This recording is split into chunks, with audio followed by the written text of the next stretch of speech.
what I have from these magic kingdoms in the sky. You've been listening to The Approach with me, Adriana Brownlee.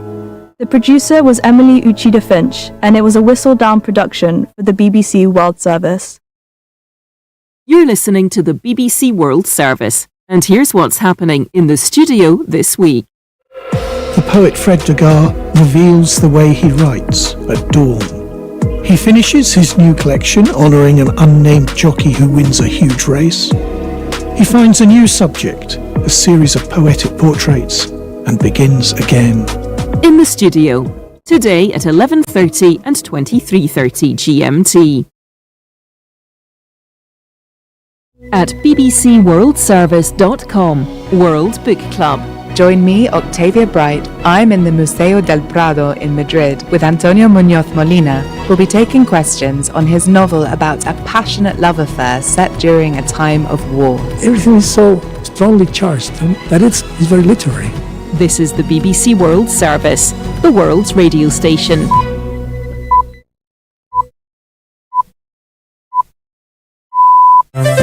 Coming up on the Arts Hour with me, Nikki Beatty, the legendary filmmaker Michael Mann talks to me in detail about his latest film Ferrari, starring Adam Driver and Penelope Cruz. Part of the whole adventure of research and preparation is to try and project what it is like to be alive there within this milieu, physically, materially, culturally, within a value system.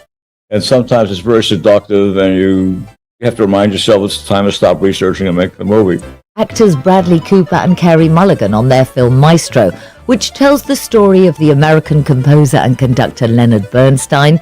And America Ferrera talks about her role in Barbie and her journey as a Latina actor in the world of TV and film.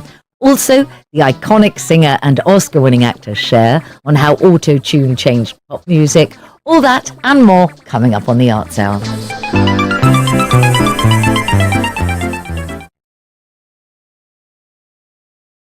Hello, I'm Emily Thomas with the BBC News. The US Secretary of State, Antony Blinken, says there's a lot to discuss at the start of what's expected to be a day of difficult discussions with Israeli officials in Tel Aviv. Mr. Blinken is expected to press for more to be done to reduce civilian deaths in Gaza. Hamas health officials say more than 23,000 people have been killed in Gaza by Israeli strikes since the conflict began 3 months ago. Speaking to reporters with President Isaac Herzog, Mr. Blinken said he wanted to talk about the way forward. I've just come from a number of countries in the region, Turkey, Greece, Jordan, Qatar, United Arab Emirates, Saudi Arabia, and I want to be able to share some of what I heard from those leaders with the President as well as with the Prime Minister and the Cabinet later today. And there's lots to talk about, in particular, about the way forward. So I look forward to these conversations as always. The US airline Alaska Air has become the second to find loose hardware on some of its Boeing 737 MAX 9 aircraft. The discovery was made during inspections following a mid-flight incident last week. On Monday, United Airlines reported a similar problem. The South Korean parliament has voted to ban the killing and selling of dogs for their meat in a move welcomed by animal rights groups. From Seoul, here's our Korea's correspondent, Jean Mackenzie. Dog meat is considered a delicacy among some older Koreans, but it's fallen out of favour with young people over the past few decades. Under this new law, those who farm, butcher and sell dogs to eat will face up to 3 years in prison, though it will not be illegal to consume the meat. Previous governments have tried to ban this, though the current president and First Lady have made it a priority. The couple are known animal lovers and own 6 dogs. The ban will come into force in 2027, giving farmers and restaurateurs time to find new jobs. The company behind the first US mission to attempt to land on the moon in half a century says a touchdown on the lunar surface is no longer possible. The firm, Astrobotic, says the spacecraft is leaking fuel, making it hard to control. Our science correspondent, Jonathan Amos, explains. Almost as soon as the Peregrine spacecraft came off the top of its launch rocket, it was in trouble. The would-be moonlander was struggling to keep its solar panels pointing at the sun to generate the necessary power for its systems. Engineers working for the craft's owner and operator, Astrobotic, quickly identified the cause, a major leak in the propulsion system. To maintain the correct orientation in flight, Peregrine's thrusters are now working overtime, consuming even more of the diminishing fuel supply. Astrobotic calculates the craft has about a day's worth of propellant left before reserves are exhausted and the spacecraft starts tumbling. This is the World News from the BBC. Russia has charged a US citizen with producing and selling illegal drugs. Robert Woodland, who's 32, was arrested and provisionally detained for 2 months, according to a court in Moscow. Britain and the United States have questioned the legitimacy of Sunday's elections in Bangladesh. The main opposition party boycotted the polls. Samira Hussain reports. Prime Minister Sheikh Hasina and her Awami League party cruised to victory in Sunday's general election, but the UK's Foreign Office said the lack of participation from all political parties meant the people of Bangladesh did not have a full range of voting options. The US State Department remains concerned by the arrests of thousands of political opposition members and by reports of irregularities on Election Day. Although the Prime Minister declared the elections to be free and fair, neither the US nor the UK believe Sunday's vote met that bar. Taiwan briefly issued a nationwide alert on Tuesday after China launched a rocket carrying a satellite that flew close to the island. The Taiwanese authorities are on high alert ahead of a presidential election. Mickey Bristow reports. The emergency message was sent to mobile phones across Taiwan, urging people to take care. Part of it was in English and warned of a missile, not a satellite. A mistranslation the Ministry of Defense later apologized for. There's heightened tension in Taiwan ahead of Saturday's presidential vote.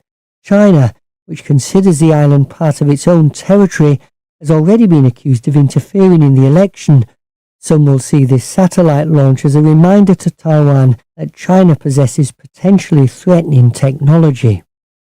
Cuba has announced a 5-fold increase in fuel prices as part of efforts to cut subsidies and reduce public spending.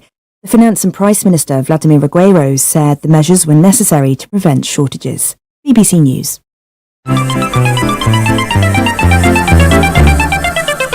Hello and welcome to the first Arts Hour of the year on the BBC World Service, if you follow the Gregorian calendar. I'm Nikki Beattie, bringing you a jam-packed show full of the biggest showbiz guests talking about what they do and how they do it, cultural companionship, and the best global arts and culture conversation from across the BBC. Coming up on today's show, in a moment, my interview with the legendary filmmaker Michael Mann, famous for films as varied as Ali, The Last of the Mohicans and Heat. We talk in detail about his latest film Ferrari, starring Adam Driver and Penelope Cruz. Then, actors Bradley Cooper and Carey Mulligan on their film Maestro, which has been rapturously received and tells the story of composer and conductor Leonard Bernstein. America Ferrera talks about her role in Barbie and her journey as a Latina actor in the world of TV and film. And the iconic singer Cher tells us how auto-tune has changed pop music. That's not all though. I'm joined in the studio by broadcaster and writer Anna Bogatskaya, who's our cultural critic today. Anna, because this is the first programme of 2024, we would like to know about some of the things you're culturally looking forward to this year. So will you, if you don't mind, start us off with your top choice?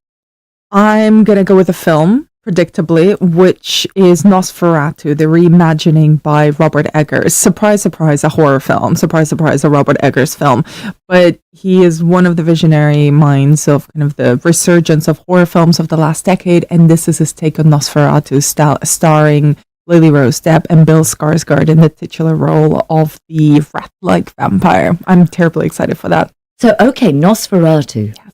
Thank you for that, Anna. We'll be coming back to you for more of your 2024 cultural prospects throughout the show.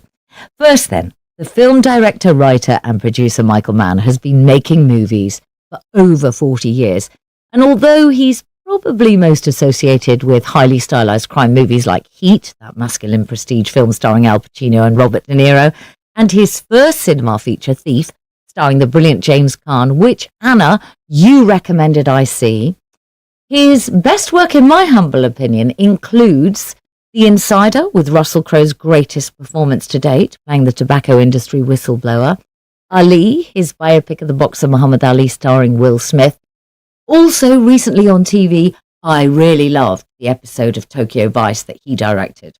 Anyway, his latest film is Ferrari, which takes us back to the summer of 1957 when Enzo Ferrari, the Italian founder of the car manufacturer, reeling from the death of his young son Dino, struggling with his company's impending bankruptcy and his deteriorating marriage to his wife Laura, enters his racing team into the Mille Miglia, a treacherous 1,000-mile race across Italy. Oh, and Enzo has a secret family with a young son.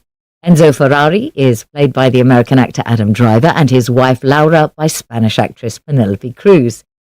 When I spoke to Michael Mann, I asked him, because he'd wanted to make this film for over 20 years, what it was about 1957 in Enzo Ferrari's life that spoke to him as a filmmaker. It seemed like his history, who he was, who Laura was, who Lena Lardy was, how their romance began in the ruins of the factory in 1945 when Piero was born.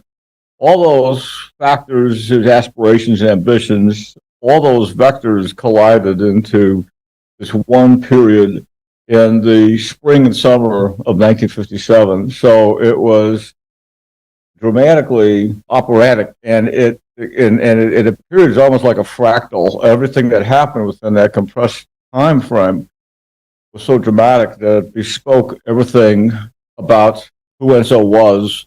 And I think subjectively who we are as people, in the sense that the more specific I got into the period and the people and what was going on and what happens in life, the more universal it seemed to become. The business was failing. The revelation to Lara of this other family that most of Moda knew about, but she didn't.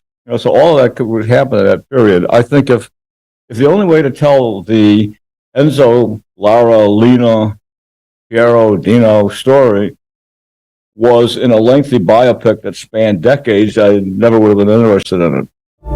Enzo, you're going broke. How? You spend more than you make. So what do I do? Win the Mille Miglia, Enzo, or you are out of business. This is a gun pointed at our head. You should assign me control of your stock. I have to have all the cards in my hand. Well, half the cards are in my hand. All of us are racers. It's our deadly passion. Our terrible joy. I wonder if we need me back. How can I stay away?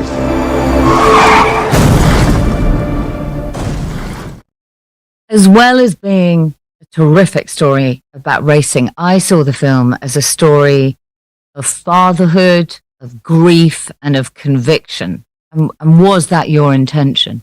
It's all the above.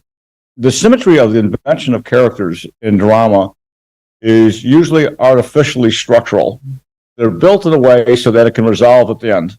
But that's not how life is. In life, we have storms of things, components in opposition within us. We're conflicted. We have contradictions. We have contradictory behavior. We know we should do one thing, we do the other. We don't even know why sometimes. And these people in this story are constructed that way. And so the story points to resolve, and it's a good drama. But the people don't. There are contradictions within that impel them are intact. And I think for most of us, we take our contradictions with us to the grave. It's only in movies that they resolve. And so the kind of asymmetric, fractured way these lives are led struck me as atypical, asymmetric. And then because of that, I was very excited about doing it. You haven't said a word. What is there to say? The newspapers, the radio, they have it all. They do? Was he your friend, the young Castellotti? Or was it your fault, the car's fault, his fault? Will you miss him? Does that bring the boy back? Why do you push like that? Why do you think? You recreated Modena in Italy in 1957. What sort of attention to detail might surprise us in terms of what you did and how your set designers created things.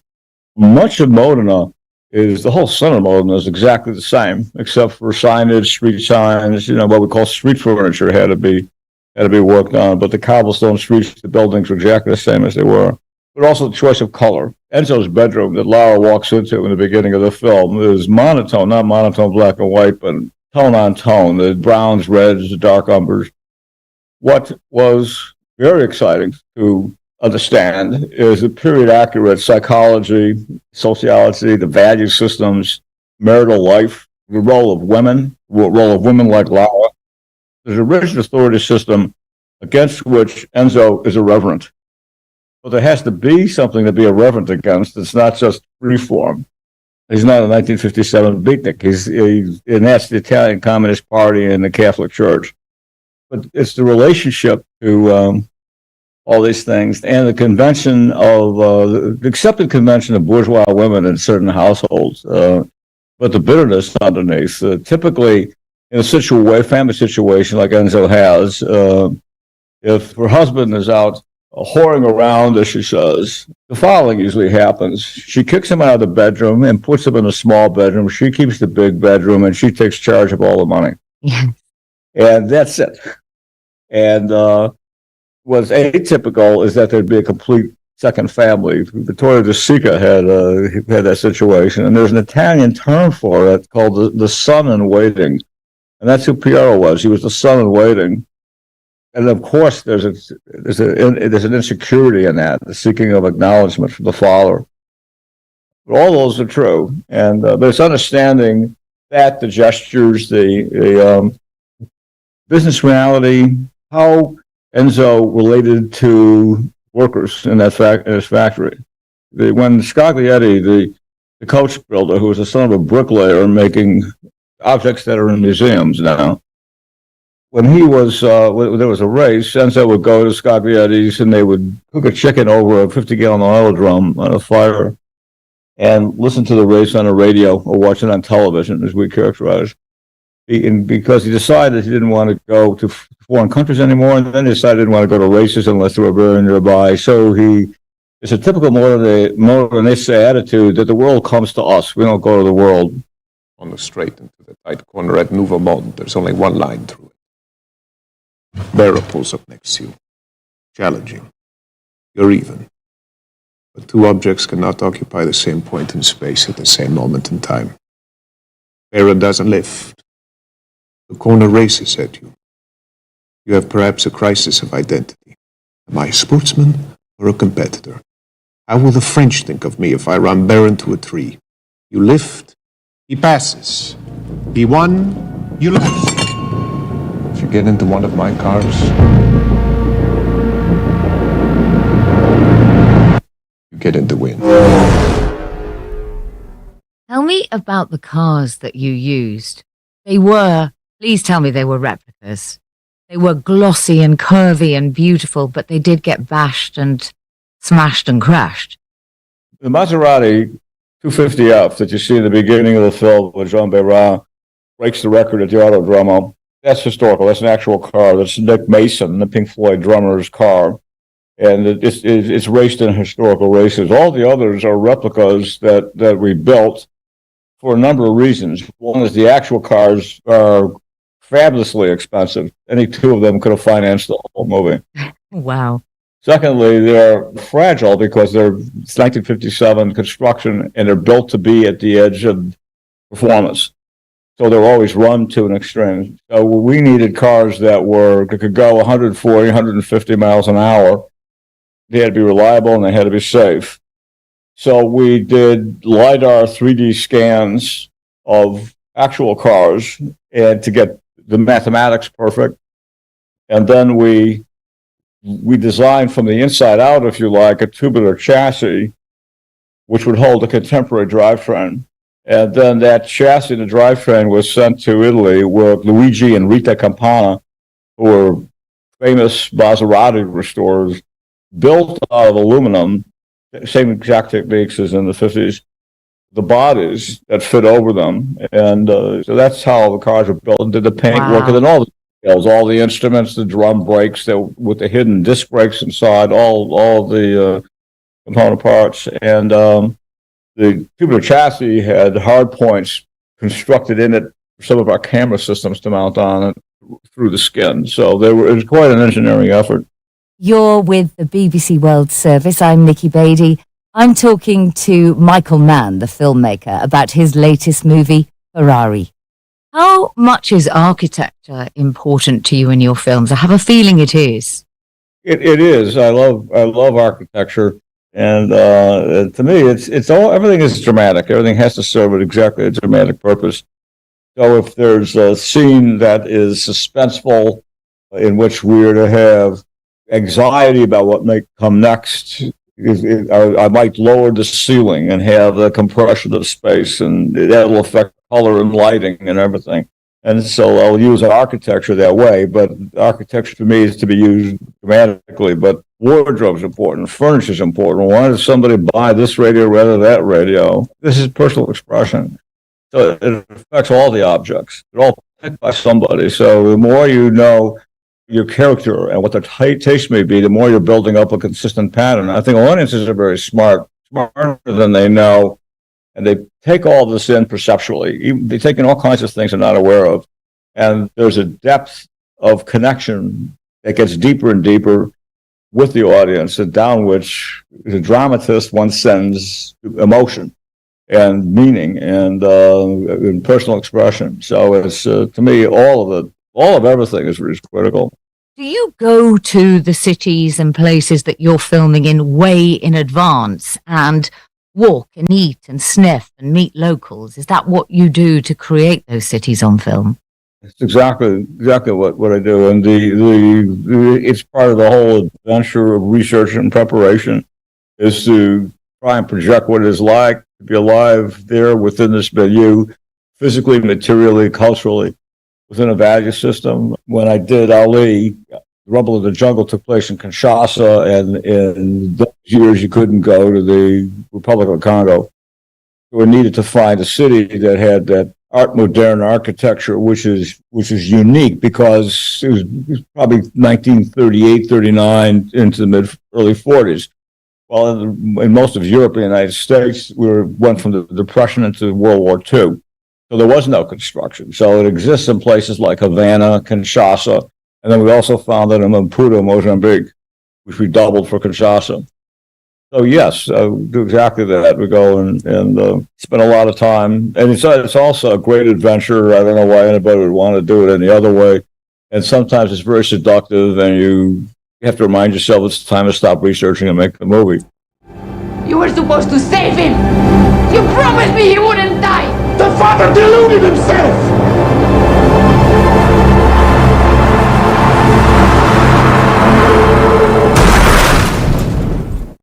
Penelope Cruz lands all her lines superbly, and we laugh with her, and we're moved for her too. How much poetic license did you take with the humor, or was she in fact quite a dry, funny woman? I don't think we took any. You know, when the more you come to understand a person and all the intricacies, because everybody is as complex as everybody else. I mean, you are as complex as you are, and I am as I am, and this is being a human being and being alive. You aspire to create these signals of personality so that audience can empathetically connect with the character, feel what she's feeling. That's the objective. That's the mission. So we took no creative license. One aspires to the totality of creating Lara with all contradictions intact. This is a woman who was incredibly vivacious, very extroverted when Enzo met her. He called her La Donna Buffa, which kind of means a card or the clown. And she was singing in cabarets in Turin when he was out of work, early 1920s. And the vivacious component in her life ended with the troubled marriage with Enzo, and then the lingering illness of Dino, and finally Dino's death in 1956. And when we find her, she's kind of in a prison of grief. She's in the present, but she's relating to the past. She's trying to navigate her way through it with domestic rules about Enzo's behavior, but she's locked in the past, and there's no escape. She's in a silo of grief. Enzo is in a silo of grief. There will be no connection between them. There's no such thing as his cloying contemporary term of healing. There's no healing when you lose your child. And that's their life together. They're both bound together. They can't live apart. They can't live together. And that's the wonderful electricity between these two people in all its real complexity, which goes back to the first question you asked me about why do this material right then. So that's what we tried to evoke. And in doing so, one of the things that we did was be in her bedroom, which is unchanged since she died. And there was this bizarre fabric wall covering on everything, the curtains, the walls, the armoire, the bedspread, all the same pattern. And it took Penelope and my breath away when we saw it, because it was as if she had decorated this room. She spent the last 2 years of her life in this room. As if she had decorated this room to recall some component or the past, or because it was a manifestation of what was at the core of Lara. Lara was self-confident. Lara had a sense of certainty. When she believed something was true, it was true, and that was it, and there was no negotiation with her judgment. When she says that Enzo is responsible for Dino's death because he allowed himself to get distracted because he had another wife and a co-pilote, a co-driver, and his illegitimate son, Piero, that was it. There was no way you're going to say, no, this is metaphoric thinking. It's real to Lara. And I think it's common among women who have experienced life, who held a marriage together or had a marriage fall apart or had a child who was sick and dealt with the real strong fundamentals in a strong, powerful way.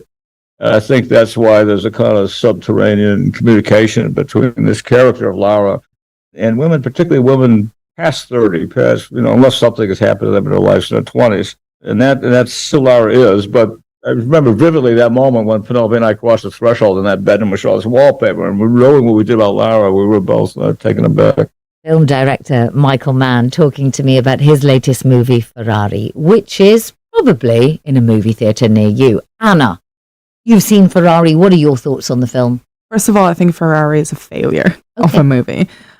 And I say that kind of quite bluntly because there are several expectations of it going in. You expect a Michael Mann film, which, carries within it the weight of all the titles that you previously mentioned. Also is the expectation of a successful biopic of Enzo Ferrari, of his personal and professional life being at a crossroads. And also the expectation of a racing movie. What is a Formula One movie? What should it look like? What should it feel like? And for me, Ferrari failed extremely at all three of those challenges. Kind of starting from the bottom, as a racing movie, not enough racing. The racing scenes in it are fabulously made. Yes. Very violent, exhilarating. They're about a 0.02% of the entire film. So if you're going into Ferrari expecting cars, you're not going to get that many of them. You see, I wasn't, and I was quite relieved not to have too many cars. On the other hand, as a biopic, this film lasts for about 3 hours, and I had no idea who or Enzo Ferrari was, or what 1957 meant for his life and his work, for his family name, none of that. So a blank slate, eager to learn more about Enzo. I know nothing about him as a person, as a racing visionary, as an entrepreneur. Nothing was given to me either through the script, the direction, or the performance. It was a series of vignettes, a few exposition monologues, a few shouty scenes with his female co-leads, Shailene Woodley and Penelope Cruz, and then the film just ended. And I remember, Nikki, I audibly gasped when the film ended because I thought it was setting up for the meat of the film. Well, you'd have had another 3 hours then. It was flowing quite nicely, and honestly, I would have preferred another 3 hours if we had gotten actually something out of it. And in terms of just being a Michael Mann movie, perhaps because the bar is set so high for his work, and here it seems that he had forgotten everything that it takes to make a movie. None of it had any, as we'd say in Spanish, ni pies ni cabeza. Like it doesn't have its feet or its head. Don't know where it starts, don't know where the middle is, don't know where the end is. Nothing feels like it's in the right place for me. If any of you listening have already seen Ferrari and you would like to critique it yourself, perhaps more favourably, do email us. theartshour@bbc.co.uk. Thank you, Anna. That's it for part one of the show. Don't go away. Still to come, actors Bradley Cooper and Carey Mulligan on their film Maestro. Cher talks about how that auto-tune sound of hers happened, and America Ferrera on her career path as a Latina actress. The Arts Hour is back after this.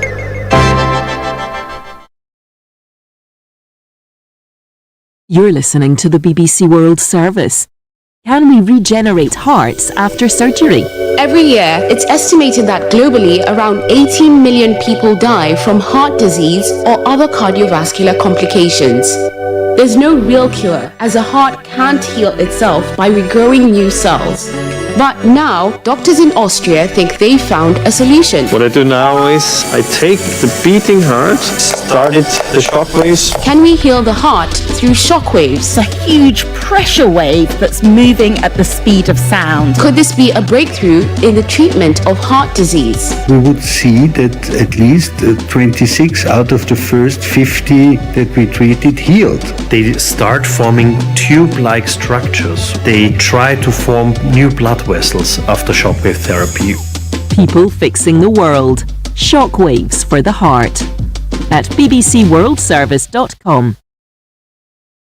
Still to come on the Arts Hour with me, Nikki Beattie. Actors Bradley Cooper and Carey Mulligan talk about Maestro, which tells the story of the legendary American composer and conductor Leonard Bernstein. America Ferrera talks about her role in Barbie and her journey as a Latina actor. And the iconic singer and Oscar-winning actor Cher on how auto-tune changed pop music. I got into acting because I couldn't get a job singing. I've been dropped from 2 record companies. All that and more coming up on the Arts Hour. BBC News with Emily Thomas. The US Secretary of State, Antony Blinken, says there's lots to discuss during a day of talks with senior Israeli leaders in Tel Aviv. He'll meet Prime Minister Benjamin Netanyahu later. Mr. Blinken is expected to again press for Israel to reduce the number of civilians being killed in Gaza. Hezbollah has launched a drone attack on a military command post in northern Israel in response to the killing of one of its senior officials in Lebanon on Monday. Israel said there were no casualties. A US citizen has been charged in Russia with producing and selling illegal drugs. Robert Woodland was born in Russia but had been adopted and raised in the US. Russia is currently holding several US citizens. Animal rights groups in South Korea have applauded a bill to restrict the trade in dog meat. An activist said the country had reached a tipping point where most Koreans rejected eating dogs. Taiwan has issued a brief nationwide alert following a rocket launch by China that flew close to the island. Taiwan is holding presidential elections on Saturday. The company behind the first US mission to attempt to land on the moon in half a century says a touchdown is no longer possible. The firm says the spacecraft is leaking fuel with only a day's supply left. New evidence found by the BBC suggests the late Nigerian evangelical church leader, TB Joshua, hid dead bodies and intimidated families to cover up his role in a building collapse a decade ago in which more than 100 people died. Witnesses say he had been warned that the guest house had serious structural problems. Britain and the United States have questioned the legitimacy of Sunday's elections in Bangladesh. The US State Department said they were not free and fair. It expressed concern over mass arrests and violence ahead of the polls. The main opposition party boycotted the polls. BBC News. Welcome back to the Arts Hour on the BBC World Service with me, Nikki Beattie. And if you've only just joined us on our first Hi guys, this is your friend Uruj from Sendwave. Sendwave is a money transfer app that is used by people all over the world to send money to their loved ones in Africa. We talked about With Sendwave, you can send money to Ghana, Nigeria, Kenya, Uganda and Tanzania. And the best part is, Sendwave is absolutely commission-free. Our exchange rates are excellent. You can see for yourself by checking them out on our website. So how do you use Sendwave? Sendwave is an app that you can download onto your phone from the App Store or Google Play Store. The app is free to download. After downloading it, just open the app and enter your name, email and phone number. That's it. You're good to go. Make sure you use the promo code SR. S for Star, R for Radio. This promo code will give you £5 free credit to send to Africa on your first transaction. Your money will be delivered to your recipient within seconds. Feel free to call me on 0749 7377 647 at any time. I'll be happy to tell you all about SendWave and help you in any way I can. Remember to use the promo code SR for £5 free credit. Medasse. Hi everyone, it's your girl BB Clemens, the author of How to Go From Employee to Entrepreneur and the host of your weekly business show, BB Means Business, the show where we discuss everything you ever wanted to know about business but you were afraid to ask. How do I start my business? How do I raise the finance? How do I grow my business? Where am I going to find my customers? Join me every Tuesday at 1:30 p.m. on Starr Radio UK to get all the information and tips that you need to become a successful entrepreneur and become financially free.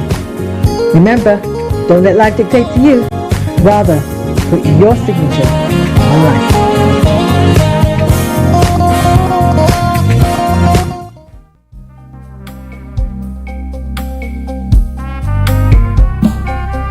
Are you looking for the fastest, reliable, and trustworthy door-to-door shipment company? Well, look no further. When was the last time your family received a shipment back in Ghana on time and in time? You are not sure?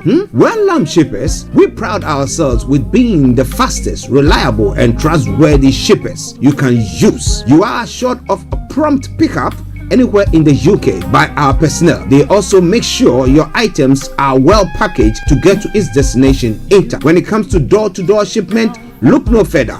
Well, Lamb Shippers, contact us on 07939009321 or 07498911820. Or you can visit our website www.welllamp.co.uk. You can also drop us a mail, info@welllamp@gmail.com. Well Lamp Shippers, fast, reliable, and trustworthy.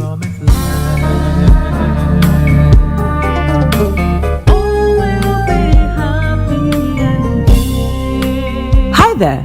Are you dreaming of owning your own house in Ghana?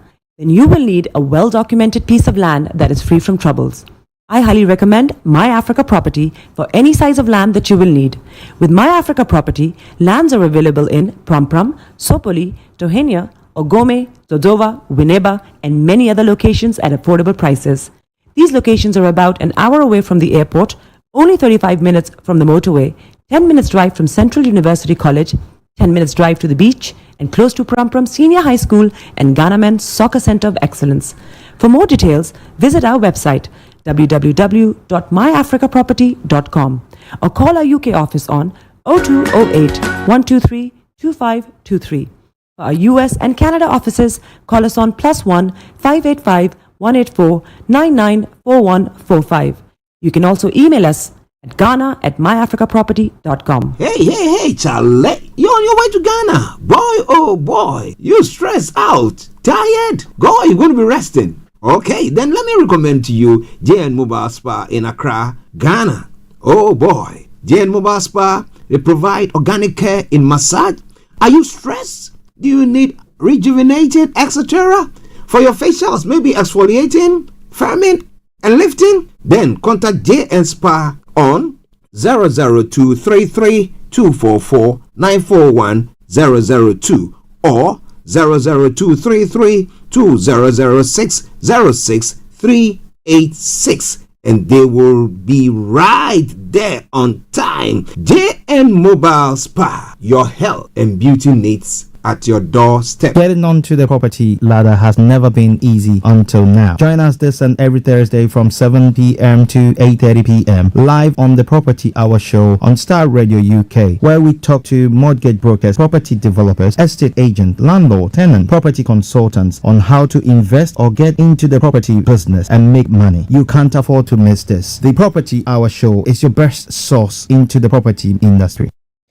Tune in to On Point here on Starr Radio UK with Empress Regina every Monday at 5 p.m. GMT. Looking forward to your company. Hi guys, this is your friend Uruj from SendWave. SendWave is a money transfer app that is used by people all over the world to send money to their loved ones in Africa. With SendWave, you can send money to Ghana, Nigeria, Kenya, Uganda, and Tanzania. And the best part is, SendWave is absolutely commission free. Our exchange rates are excellent. You can see for yourself by checking them out on our website. So how do you use SendWave? SendWave is an app that you can download onto your phone from the App Store or Google Play Store. The app is free to download. After downloading it, just open the app and enter your name, email, and phone number. That's it. You're good to go. Make sure you use the promo code SR. S for Star, R for Radio. This promo code will give you £5 free credit to send to Africa on your first transaction. Your money will be delivered to your recipient within seconds. Feel free to call me on 0749 7377 647 at any time. I'll be happy to tell you all about SendWave and help you in any way I can. Remember to use the promo code SR for £5 free credit. Medasse. Live online. Broadcasting live online. Body is your man. Bekutu, show them you got the cocoa set. Ladies and gentlemen, it's your boy Harry Song, aka Mr. Songs. This is the Kingmaker Baba for the girls. We're here. This is Star Radio. Don't go nowhere. UK, London. We call them London for home. For here, we call them London. And I sabi you know, just have fun and stay blessed. Hi there, this is CJ Buckman, your life coach. And whenever I'm in London, I listen to Star Radio UK right here. But guess what? You can listen to wherever you are. The best radio show. Broadcasting worldwide, online 24/7. All around the world. In your car. At work. At home. On your smartphone. This is Star Radio UK. Are you ready to turn it up? 10, 9, 8, 7, 6, 5, 4, 3, 2, 1. Though your heart is aching, smile even though it's breaking. When there are clouds in the sky, you get by. If you smile through your fear and sorrow, smile and maybe tomorrow you find that life is still worthwhile if you just smile. Hey, this is Archie and you are listening to Star Radio UK and the Morning Show.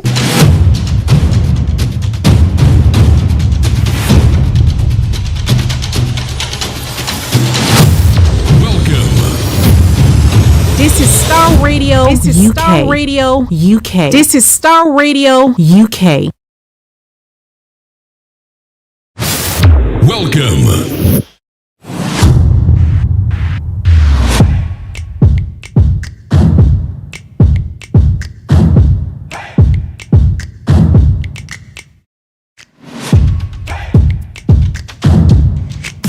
Broadcasting worldwide, online 24/7. Enlighten your day with Star Radio.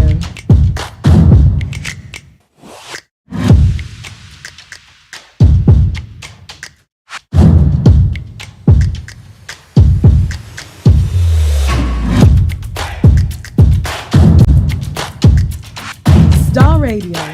Radio for the people, by the people.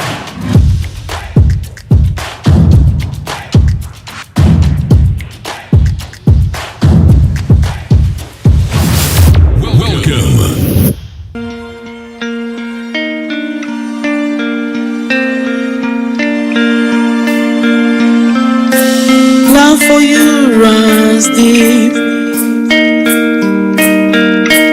All of you makes my heart beat.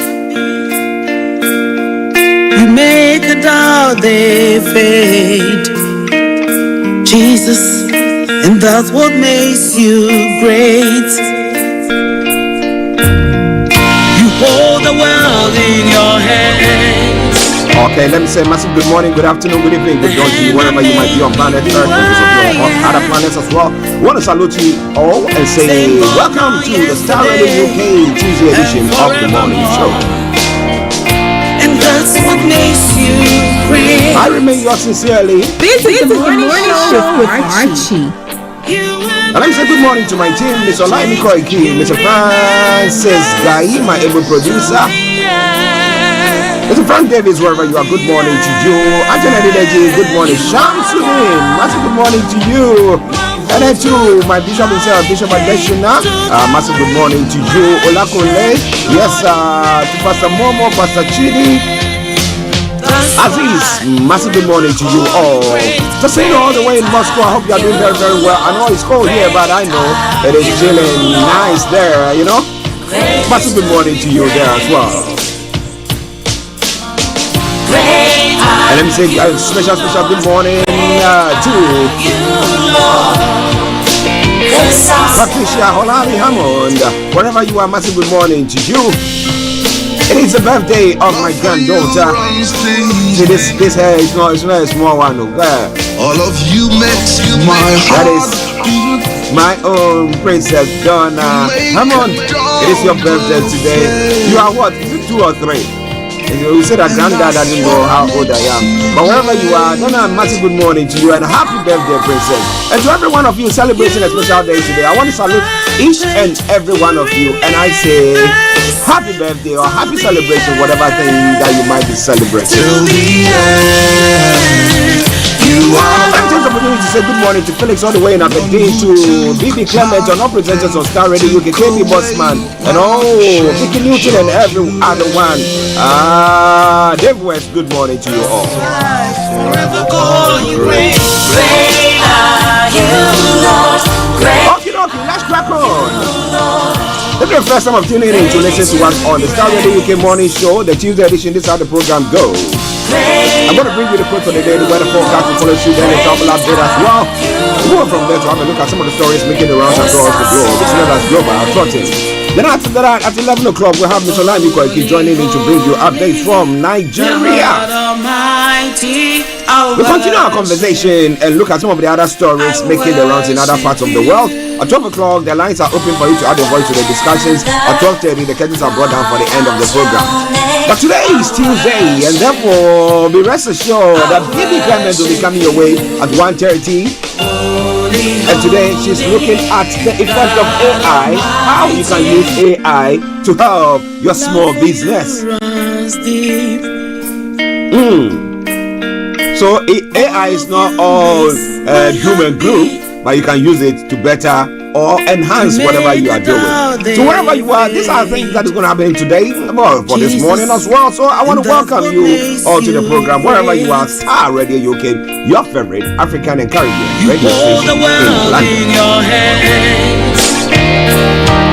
Now the quote for the day is saying, great and successful leaders need to be comfortable with themselves and the things they focus on.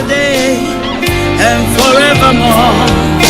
Are you comfortable? Well, you have to be comfortable with me this morning whilst I'm here to bring you everything that you need to know. From archaeology to zoology, from Accra to Zanzibar, share the broadcast with your friends and loved ones and invite them to like our pages. Now when it comes to the weather front, this afternoon is expected to see the low cloud clear to the southwest, now leaving a good deal of winter sunshine behind the cold and breezy day once again. A spreading northeasterly wind will develop tonight, largely clear skies and dry conditions with patches of mist and fog potentially forming locally. Top temperature is going to be 4 degrees, the lower is going to be 0, UV level low, pollution low. Sunset 16:12 and sunrise for tomorrow morning 0804 hours. That brings us to the end of the weather forecast. But wherever you are, this is Star Radio UK, your favorite African and Caribbean radio station in London. Let me say good morning to Eben all the way in South Africa, Cape Town. All of you makes my heart. It's now time for us to go to the travels wherever you might be. This is Star Radio UK. In your car, at home, on your smartphone. So keep your eyes on the roads, keep your eyes on the roads as you navigated our promise, our bond, wherever you are this morning. What is the travels like this morning? Yes, I can tell you shortly. The Bakerloo line has got fast suspension and severe delays. Central line minor delays. Elizabeth line minor delays. That aside, all the others are running a good service. But here are landing from Lake and London Overground. The river, my apologies, the major roads in London, 8:13 has got severe delays. That aside, all the others are running quite a good service there. On the river bar this morning, good service throughout as well. And that brings us straight to the London cable car that is also running a good service. But keep your eyes on the roads, keep your eyes on the roads as we keep you navigated, I promise, our bottom. To the final segment of the travel update, that's the National Rail. This is what is happening there. Cross country has got minor delays. First France, Pennine Express, minor delays. Great Western Railway, minor delays. Island Line, Northern Rail, Scott Rail, Southwestern Railway, minor delays. And Southeastern, minor delays there as well. That aside, all the others are running a good service. So that's why I will say it once again. Good morning, good afternoon, good evening, good dawn to you, wherever you might be on planet Earth. Enjoy your commute for today. But you know what? Continue to keep those eyes right on the road. God Almighty, I worship. Hi everyone, it's your girl BB Clement, the author of How to Go From Employee to Entrepreneur, and the host of your weekly business show, BB Means Business. The show where we discuss everything you ever wanted to know about business, but you were afraid to ask. How do I start my business? How do I raise the finance? How do I grow my business? Where am I going to find my customers? Join me every Tuesday at 1:30 p.m. on Starr Radio UK to get all the information and tips that you need to become a successful entrepreneur and become financially free. Remember, don't let life dictate to you. Rather, put your signature on life. Everywhere you go, Afrobeat reggae dancehall taking over. Everywhere you go, Afrobeat reggae dancehall taking over. Yo, what's up, people? This is a boy Raskin Bobo One. Tune in every day, every night at the Starr Radio UK with the big man them Archie. When I say Orta, you say fire. Welcome back to the program Starr Radio UK, your favorite African and Caribbean radio station in London. I'm bringing the time now to 10:51, 9 minutes to the top of the hour. That means it's time for Global Trotting by a minute. Yes, we are late by a minute, but let me tell you what is happening. Starting from the UK front. Well. Post office victims promise faster justice. Plans to fast track appeals of those affected by IT scandal to be announced very shortly. A minister is saying a United Airlines finds loose hardware on 737 MAX 97. Those are some of the stories making the rounds this morning. But let's finish with what is happening in the UK. Sunak must get cracking on post office scandal. Is a former sub-postmaster Ian Warren says his life was ruined when he was wrongly accused of taking 18,000. Now, flood warnings remain as cold spell persists. More than 100 flood warnings remain, and an amber code here health alert is in place for much of England. Shoppers and retailers set for challenging 2024. The British Retail Consortium says shoppers will still be squeezed by higher living costs this year. A 4 arrests after a man found fatally stabbed at station. A man in his 20s was stabbed to death at Strawberry Hill railway station on Monday night. A midwife quit over unsafe care and staffing. Government plans to force landlords to tackle mold. Housing Secretary Michael Gove unveils more details of reforms after the death of toddler Awab Ishak. Well, I think it's one of the discussions that we need to have, especially when it comes to properties. And I hope that Mr. KB Belsman and Vicky Newton will be coming your way to tell you all about how you can deal with that if you are a landlord. All right. United Airlines find loose hardware on 737 MAX 9s. Now, Alaska Airlines had earlier found issues with the door plug bolts after a blowout mid-flight over Oregon. Now, South Korea passes law banning dog meat trade. Oh boy. Now, dog meat has fallen out of favor with diners in South Korea over the past few decades. Ooh. Now, Chinese satellites triggers missile alert in Taiwan. Mobile phone users across Taiwan got an air raid alert underlining jitters ahead of pivotal election. And time running out for U.S. moon mission. An American spacecraft hoping to land on the lunar surface may become inoperable within hours. And curfew in Ecuador after jailed gang boss vanishes. Ho, ho, ho. South Americans believe them to be. The prison cell of the leader of the infamous Los Coneros gang, known as Fito, was found empty. Did he vanish into thin air? Nobody knows. But lots more going to come your way from there. So come your way from Starr Radio UK, your favorite African and Caribbean radio station in London. And then on the African continent as well, why Ethiopia deal with Somaliland is making waves. And then DR Congo troops surrounded election, lose Nigeria. The BBC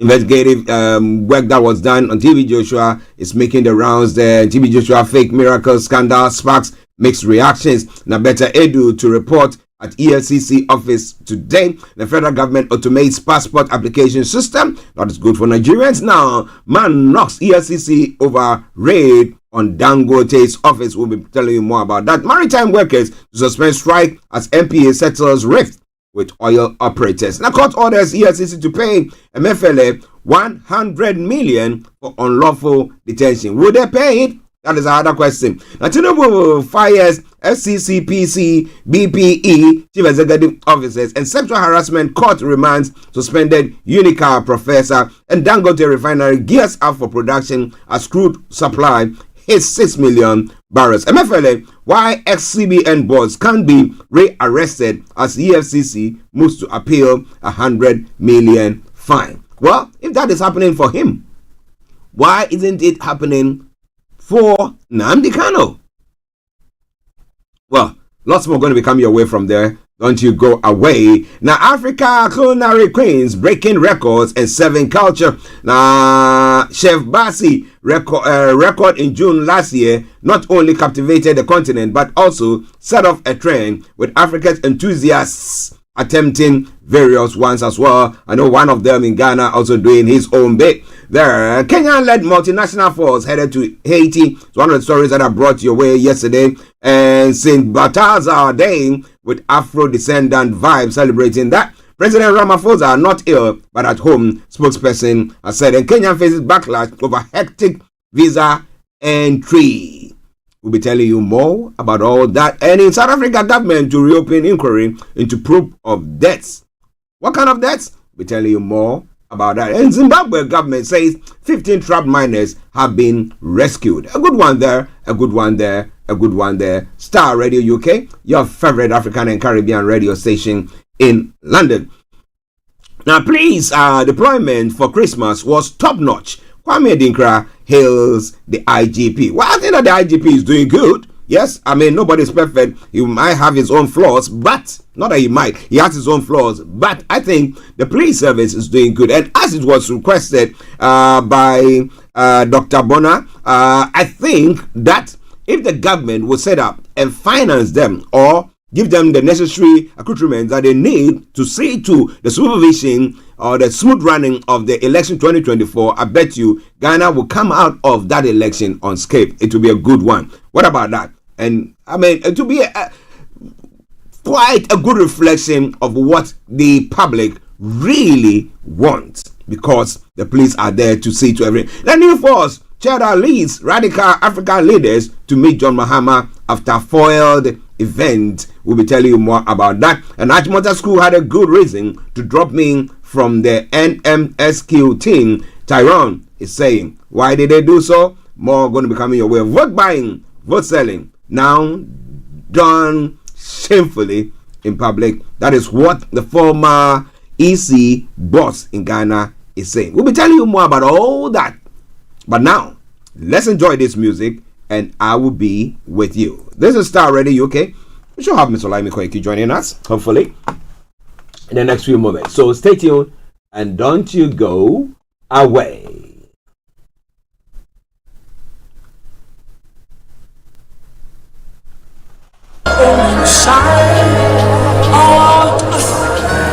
My God.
This is Starr Radio UK.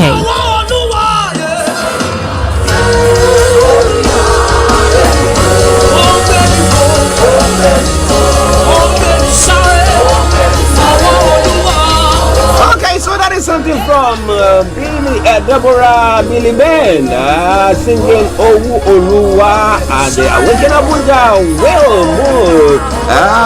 That's one wonderful tune there for you. But wherever you are, it is Starr Radio UK. It is your favorite African and Caribbean radio station in London. As I did say earlier on, this afternoon exactly at 1:30, Baby Clement will be hosting a wonderful and a great and what other term can I use? Sandra Ramsey Nicole, on the BB Clement show this afternoon, exactement at 1:30, and today they're going to be looking at how you can use AI to enhance your small business.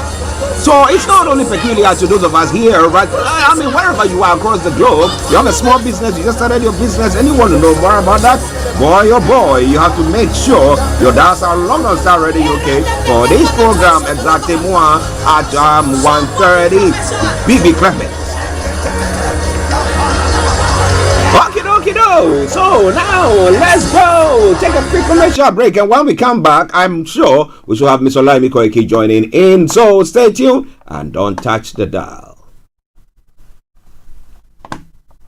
Hi guys, this is your friend Uruj from SendWave. SendWave is a money transfer app that is used by people all over the world to send money to their loved ones in Africa.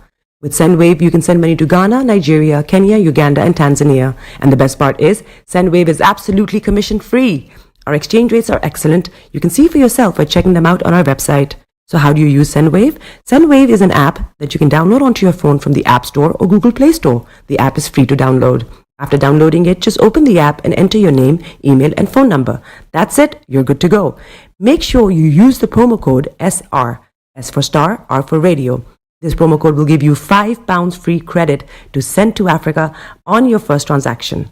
Your money will be delivered to your recipient within seconds. Feel free to call me on 0749 7377 647 at any time. I'll be happy to tell you all about SendWave and help you in any way I can. Remember to use the promo code SR for £5 free credit. Medasse. Hi everyone, it's your girl BB Clement, the author of How to Go From Employee to Entrepreneur and the host of your weekly business show, BB Means Business. The show where we discuss everything you ever wanted to know about business but you were afraid to ask. How do I start my business? How do I raise the finance? How do I grow my business? Where am I going to find my customers? Join me every Tuesday at 1:30 p.m. on Starr Radio UK to get all the information and tips that you need to become a successful entrepreneur and become financially free. Remember, don't let life dictate to you. Rather, put your signature on life.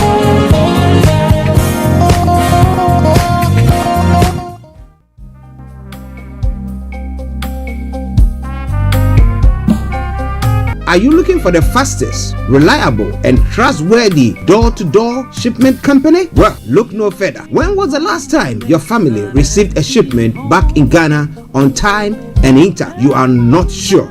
Well, Lamb Shippers, we pride ourselves with being the fastest, reliable, and trustworthy shippers you can use. You are assured of a prompt pickup anywhere in the UK by our personnel. They also make sure your items are well packaged to get to its destination in time. When it comes to door-to-door shipment, look no further.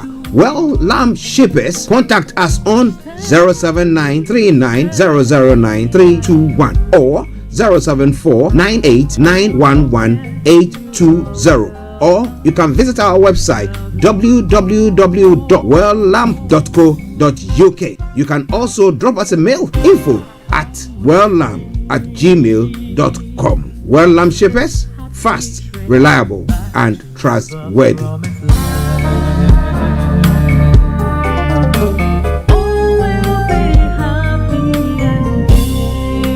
Hi there. Are you dreaming of owning your own house in Ghana? Then you will need a well-documented piece of land that is free from troubles. I highly recommend My Africa Property for any size of land that you will need. With My Africa Property, lands are available in Pram, Sopoli, Tohenia, Ogome, Dodova, Winneba, and many other locations at affordable prices. These locations are about an hour away from the airport, only 35 minutes from the motorway, 10 minutes drive from Central University College, 10 minutes drive to the beach, and close to Pram Senior High School and Ghana Men's Soccer Center of Excellence. For more details, visit our website www.myafricaproperty.com or call our UK office on 0208 123 2523. For our US and Canada offices, call us on +1 585 184 994145. You can also email us at ghana@myafricaproperty.com. Hey, Charlie. You're on your way to Ghana. Boy, oh boy. You stressed out. Tired? Go, you're going to be resting. Okay, then let me recommend to you JN Mobile Spa in Accra, Ghana. Oh boy. JN Mobile Spa, they provide organic care in massage. Are you stressed? Do you need rejuvenated, etc.? For your facials, maybe exfoliating, firming, and lifting? Then contact JN Spa on 00233 244 941 002 or 00233 2006 06386, and they will be right there on time. JN Mobile Spa, your health and beauty needs at your doorstep. Welcome back to the program. It is Starr Radio UK. It is your favorite African and Caribbean radio station in London. I think the technical team are still working to see if we are able to reconnect to Olayomi Koiki's our North London studios, where we're having a bit of a technical issue there. So just bear with us while the technical team try to work on that. Once we have him, I promise you one thing for sure, I'll put him on. Okay, we are working seriously. Mr. Francis Gaye and his team are working seriously on that. But wherever you are, thank you very much for tuning in. We're going to be cracking on. I will try to bring you all the other stories making the rounds whilst we wait for Yomi. If he's not able to get in, then I will bring you all that is happening from Nigeria. But for now, let's go to other parts of the world and let's have a look at what is happening there. Or let me touch on what is happening in Nigeria. And once he comes back on, he will be able to bring you the details of it all. Starr Radio UK, your favorite African and Caribbean radio station in London. Now, mixed reactions have trailed a report detailing how the late founder of the Synagogue Church of All Nations, Temitope Balogun Joshua, reportedly raped, tortured, and subjected some church members to solitary confinement. The investigative report by the British Broadcasting Corporation, the BBC Africa Eye, spanning over 2 years, detailed the account of victims. They claim they were raped and were also underwent forced abortions in a secretive Lagos compound for almost 20 years. Now, the over 150 minutes long video, split into 3 parts and published on YouTube, is titled Disciples, the Court of TB Joshua. It also took into account the stories of former disciples and the church workers. Now, the report delved deeper into the collapse of a guest house for pilgrims in 2014, killing at least 116 people. Now, Joshua was also accused of faking his miracle healings, which were broadcast to millions of people around the world. Scone said past allegations against the late Joshua were unsubstantiated but did not address the current accusations. In response, numerous netizens expressed shock, urging thorough investigation into allegation. On X, where the story had been leading trends, especially in Nigeria and Ghana, a social media user, Tabriz, commented, "It's a crazy world. There is much more than there is to the eye." But whatever it is, it's quite a worrying one. What of? I mean, we say that somebody who is not alive, how can he defend himself? He's not there. What if it is true as well? So, other social media users appeared to have different opinions about the issue, raising questions about the expose that the TB Joshua documentary was just a roller coaster ride for me. First, I was like, why would they wait for him to die before they drop it, knowing he can't defend himself? That's what I said. After the last episode, I'm just sitting here in tears. IDK if it's anger, disappointment, disbelief, or pain. The charismatic and incredibly popular preacher and televangelist TB Joshua passed away in 2021, leaving behind a sizable worldwide following. Making unfounded allegation against the prophet TB Joshua is not a new occurrence. None of the allegations were ever substantiated. However, the church did not address the specific claims in the documentary. Well, we hope to see what happens the aftermath of all that. But listeners, this is Starr Radio UK. It is your favorite African and Caribbean radio station in London. Well, so from Nigeria, some other stories. Better Edu to report at EFCC office today. The suspended Minister of Humanitarian Affairs and Poverty Alleviation, Better Edu, will report at the headquarters of the Economic and Financial Crimes Commission in Abuja until the channel's television has said. Now, Edu is expected to honor an invitation by the anti-graft agency following her suspension by President Bola Tinubu yesterday.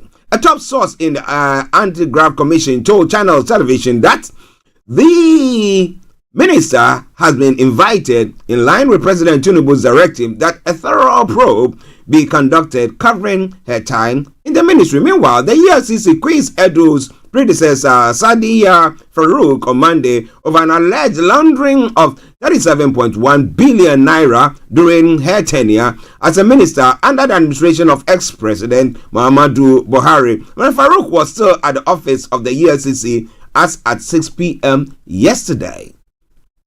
Edu was caught in 585 million naira disbursement scandal involving her ministry, attracting widespread criticism from right groups and activists. The predicament of the 37-year-old was worsened when the Accountant General of the Federation, Oluwatoyin Medin, confirmed that although her office received a request from the Humanitarian Ministry to make certain payments, her office did not act on it.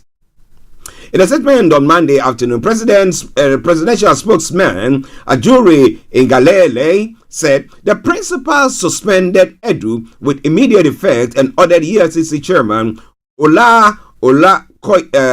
Koyede to conduct a thorough investigation into all aspects of the financial transaction involving the ministry and one or more agencies thereunder. Edu 37, the youngest of the president's cabinet before her suspension, was a fast-rising Amazon in the political space, having occupied state and national offices at a very young age.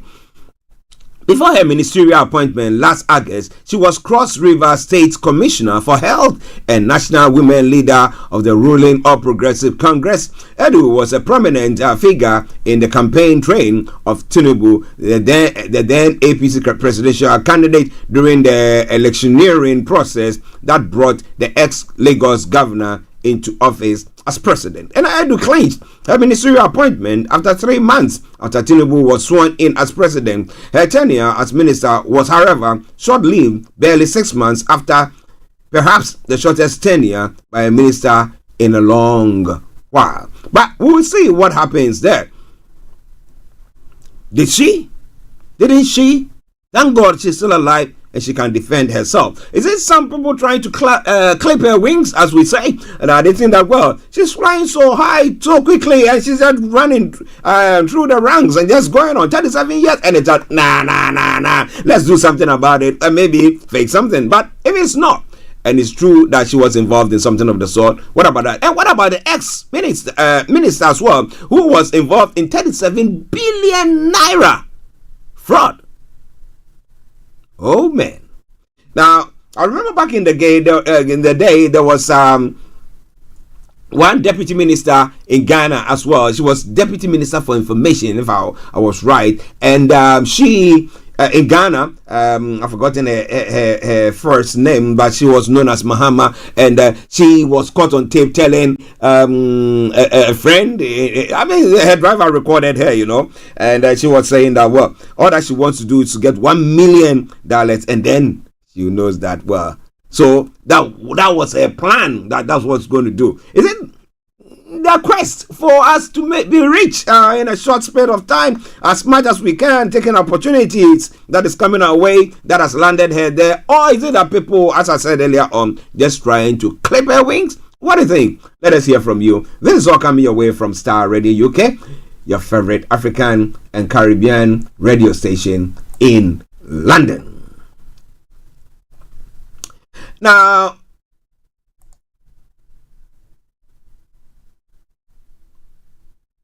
Nnamdi Kanu 1 billion case against federal government suffers a setback. The Federal High Court sitting in Abuja has fixed a new date for hearing of the 1 billion Naira lawsuit filed by Nnamdi Kanu, leader of the indigenous people of Biafra, against the federal government. Other defendants are the Attorney General of the Federation, the Department of State Services, the DSS, and its Director General, Yusuf Bichi. Now, in his ruling, Justice James Omotosho rescheduled hearing in the fundamentals rights enforcement suit due to the absence of Kanu's lawyer. At the mention of the case, no lawyer announced appearance for the applicant, while the respondents were represented by two lawyers, Enoch Simon for the federal government and the AGF, and I Awo for the DSS. Now, Simon informed the court that his clients were only served with a hearing notice and had not been served with the suit originating processes. Now, the lawyer said he was in court out of respect for the law. After listening to the lawyers, Justice Omotosho adjourned till March 4 for hearing and ordered that a hearing notice be issued and served on the applicants. On the suit filed by Kanu by his lawyer, Aloy Ejimako, the IPOB leader is seeking a declaration that the respondent act of forcibly seizure and photocopying of confidential legal documents pertaining to facilitating the preparation of his defense, which were brought to him at the respondent's detention facility by his lawyers, amounted to denial of rights to be defended by legal practitioners of his own choice. He also sought a declaration that the respondent's act of refusing or preventing his counsel from taking notes of details of counsel's professional discussions, consultation with him at DSS detention, with said discussions, consultation relating to the preparation of his defense amounted to denial of his right to be given adequate facilities for the preparation of his defense by legal practitioners of his own choice, among others. Now, if somebody is incarcerated, he has to go to court, and he has his lawyers. You can't say that when they come in, they cannot be taking notes. They cannot be recording whatever discussion that they are having. Why not? It's not like a secret recording thing that they are doing. These are discussions that they are having, and if they think that they need to know some things that are very, very important that they can use to help defend this case, why not? Well, but interestingly, we are always told that we are living in a time of democracy or the rule of law. But do you see law, the rule of law, in wherever or whatever part of the world that you are, especially on the African continent? Do you feel that way? That there's a rule of law that we do you feel that way at all? Listen to Starr Radio UK, your favorite African and Caribbean radio station in London.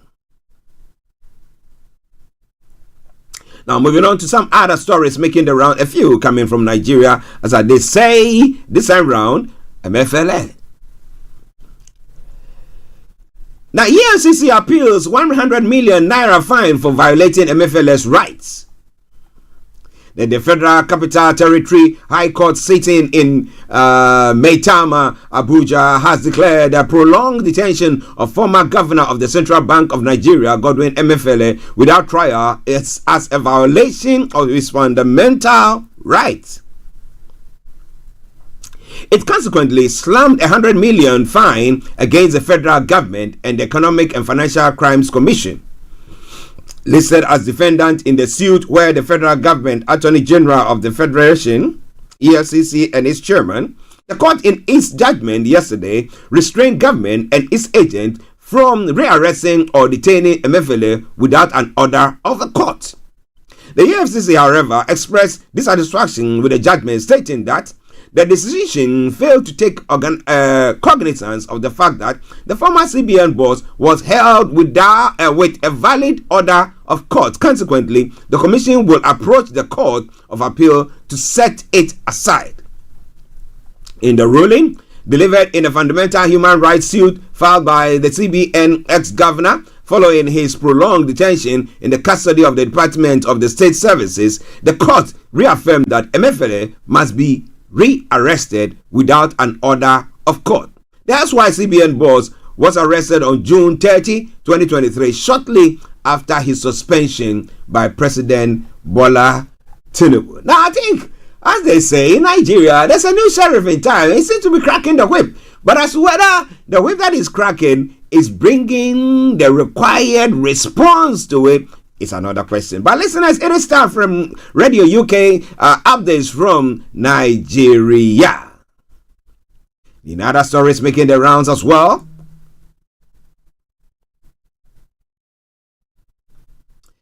President Bola Tinubu has dismissed the Chief Executive Officer of the Federal Competition and Consumer Protection Commission, the FCCPC, Mr. Babatunde Irokera, and Director General, CEO, Bureau of Public Enterprises, BPE, Mr. Alexander Ayola Oko.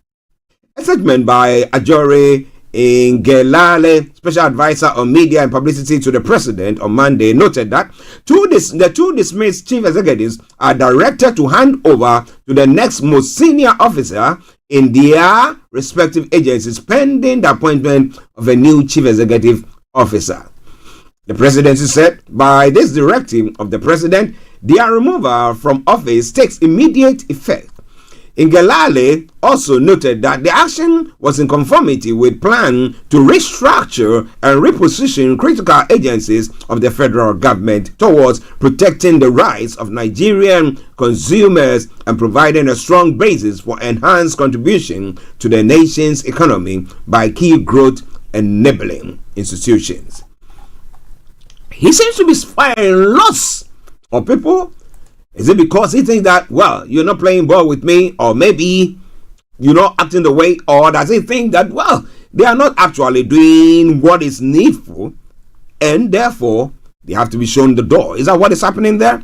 You want to know more? Continue to stay tuned, because as and when we have more, I'll bring your way, I promise you. Now, this is an interesting one for those who want to jackpot and those who are in the diaspora as well. Now, Nigeria's Immigration Service yesterday launched the automated passport application process to expedite passport acquisition by Nigerians. The NIS, in a statement, said the launch followed a live demonstration session hosted by Minister of Interior Olayomi Tunji Ojo, unveiling the functionality of the new system to stakeholders from across the country on Saturday in Abuja. Speaking during the technical session, the minister noted that the new reform seeks to redefine how citizens enroll and procure the international passport in line with the renewed hope agenda of President Bola Ahmed Tinubu. Now, with an emphasis on convenience, reduced processing time, and an overall seamless experience, the minister assured the public that this new solution will enhance national security and data protection. He said, with a new solution, application processing, review, and approval will all be done online. On knowledge transfer, we have trained our officers to assume the new roles. Now, with what we have done now, we have reduced the process of requesting for a passport to about 6 months. So how long was it then? Was it more than 6 months? Gee, now this does not require anybody to visit the immigration office, and it will reduce the pressure on the immigration offices. As I speak, we have made arrangements for power and internet service providers to ensure at least 99.9% uptime. By February, Nigerians in the diaspora can have the same experience. On identity theft, the minister disclosed that NIS has also achieved its objective of harmonization of data through its technical collaboration with the National Identity Management Commission. Speaking on the readiness of the system and the men of the service, the Comptroller General of the NIS, Mercedes Adepoju Carol Wuraola, said that the new process was as a result of hard work and determination of the service. Well, we will test it once it is rolled out here in the UK and other places as well. But this is all coming away from Starr Radio UK. It is your favorite African and Caribbean radio station in London, bringing the time now to 11:28. In other stories making the rounds from Nigeria still, a man has knocked the EFCC over raid on Dangote's office. The Manufacturers Association of Nigeria, that is MAN, okay, has expressed worries over the recent invasion of premises of Dangote Industrial Limited by the Economic and Financial Crimes Commission as part of ongoing probe of forex allocation to 52 firms by the Central Bank of Nigeria. The association, in a statement on Monday, signed by its Director General, Segun Ajayi Kader, said, though it is not averse to the conduct of due investigation into the activities of companies, such inquiries should be done appropriately and devoid of what it described as sheer brigandage. Now, what we understand is that it is part of EFCC's ongoing investigation into forex allocation in the country. We believe it is within the remit of the EFCC to do so, the statement said. But the question is, what is the wisdom in security operatives swooping on the headquarters of a leading African conglomerate only to demand a document or demand documents relating to the allocation of foreign exchange to the group in the last 10 years? Is it that the company refused to respond to a request to present those documents? It is whether it will take an armed invasion by dozens of security operatives to get documents from a well-structured and identifiable company like Dangote, the DIL. Let me put it that way.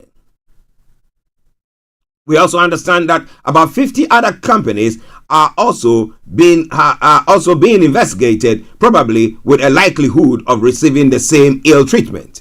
The Manufacturers Association noted that since there was no possibility of armed resistance by the company, there was no need to hurt the corporate image and disrupt the business operation of the company via a Gestapo form of invasion. It is important for the EFCC to take steps to clear the air on the negative interpretation being adduced to this action. This is necessary to reassure existing business concerns and encourage will-be investors as well. And that is very, very true, because looking at what happened, now this is an organization that has got international reputation, all right?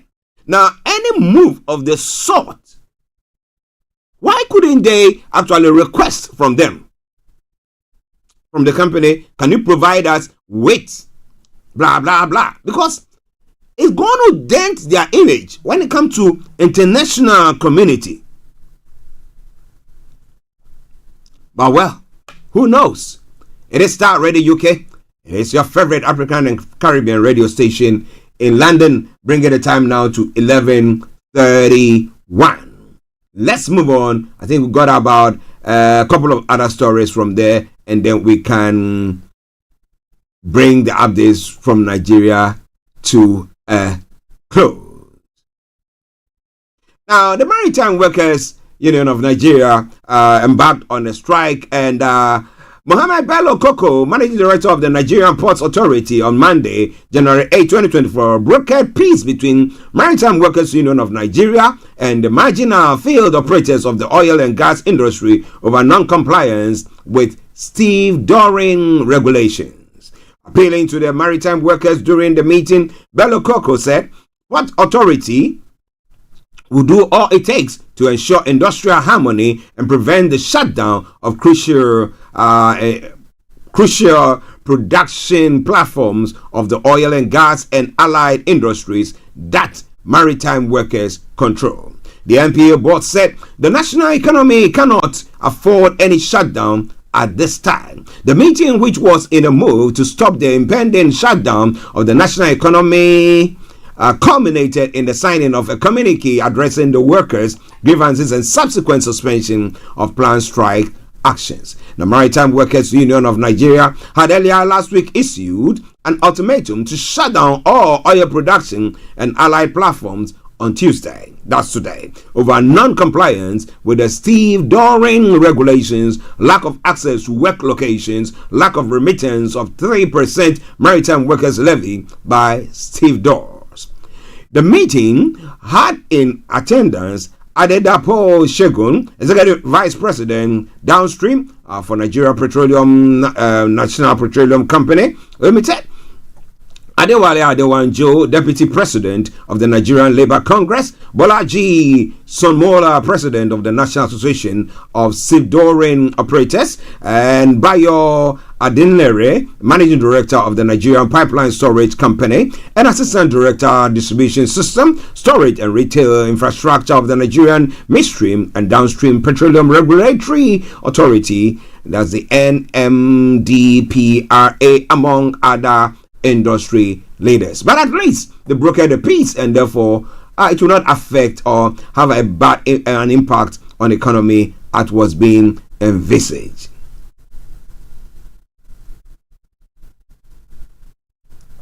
But this is all coming away from Starr Radio UK, your favorite African and Caribbean radio station in London. A couple of stories more, quite interesting one, but let me bring you this one first, because it's one that I've just come across. Now, following the suspension of the Minister of Humanitarian Affairs and Poverty Alleviation, Betta Edu, the National Association of Nigerian Students, NANS, has asked President Bola Tinubu to also investigate the Minister of Interior, Olubomi Tunji Ojo. NANS said Tunji Ojo should be investigated over his alleged involvement in a 438.1 million naira consultancy contract with the Ministry of Humanitarian Affairs and Poverty Alleviation. This was contained in a statement signed by NANS President Pedro Obi on Tuesday. Now, Betta was suspended for allegedly paying a sum of 585 million federal government into a personal account. However, there are allegations that a company said to be owned by Tunji Ojo, New Planet Project Limited, at the time took 438.1 million naira as consultancy services from Edu's ministry. Is that where it went? What exactly is happening there? Is it rub my back and I'll scratch my back and I scratch your back? Or rub my back and I rub your back? Is that what is going on there? Well, there's a new sheriff in town, as we are saying. So we hope that he unleashes everything to make sure that everything goes on smoothly. I mean, it will be great for Nigerians as a whole and for the sub-region and Africa as a whole. Governor Aida Tiwa accused of certificate forgery. What are we talking about here? A socio-political group, the Ondo State Redemption Initiative, yesterday accused the governor of Ondo State, Honorable Lucky Aiyedatiwa, of certificate forgery. The group, in a statement issued by its president Adebayo Ogunshami, Secretary Jide Oriola, and the publicity secretary Sunday Ayeni, said Aiyedatiwa's educational claims have been exposed as a fraud and unworthy to lead the state. Now, basically, the group alleged that Aiyedatiwa, in his resume, claimed to have acquired an advanced diploma in business administration from the University of Ibadan in 2001, but checks have proved that an advanced diploma in a business administration was not available at the University of Ibadan in 2001. According to his academic records, Aiyedatiwa's educational journey began at St. Peter's Una Primary School in Obe Adon, okay, and then LGA Ondo State, where he attended from 1970 to 1976. He then pursued his secondary education at the Ikoji High School in Ketu, Lagos, completing it in 1982. Now, in 1986, Aiyedatiwa achieved his Nigerian certificate in Education NCE in Economics and Government at the Lagos State College of Education, known as Adeniran Ogunsanya College of Education, located in Ijaniken, Lagos. He claimed he have earned an advanced diploma in business administration from the University of Ibadan in 2001, after which he claimed to have become an alumnus of Lagos Business School, the Pan-Atlantic University in Lekki, Lagos, though year and course of study were not included. He further claimed to have obtained a postgraduate certification in Chief Executive Education in Business Management after he received a Master of Business Administration from the University of Liverpool in the UK in 2013, the statement alleged. The group said these academic records were not true and warned the All Progressive Congress leaders against fielding a candidate with questionable academic records. Now, while responding to the allegation, the Chief Press Secretary to the Governor, Mr. Ebenezer Adeniyan, said those who accuse the governor of forgery should come up with evidence. He said forgery is a weighty allegation. Nobody should bring that allegation without evidence. His documents were screened by the electoral body committee and nobody sued him. And why are some people saying all this now? So, with the president having that challenge of where he was also not able to provide his certificate. No, he did provide his certificate. He's a former president who couldn't provide his certificate. But Tinubu managed to provide his certificate. But when it came to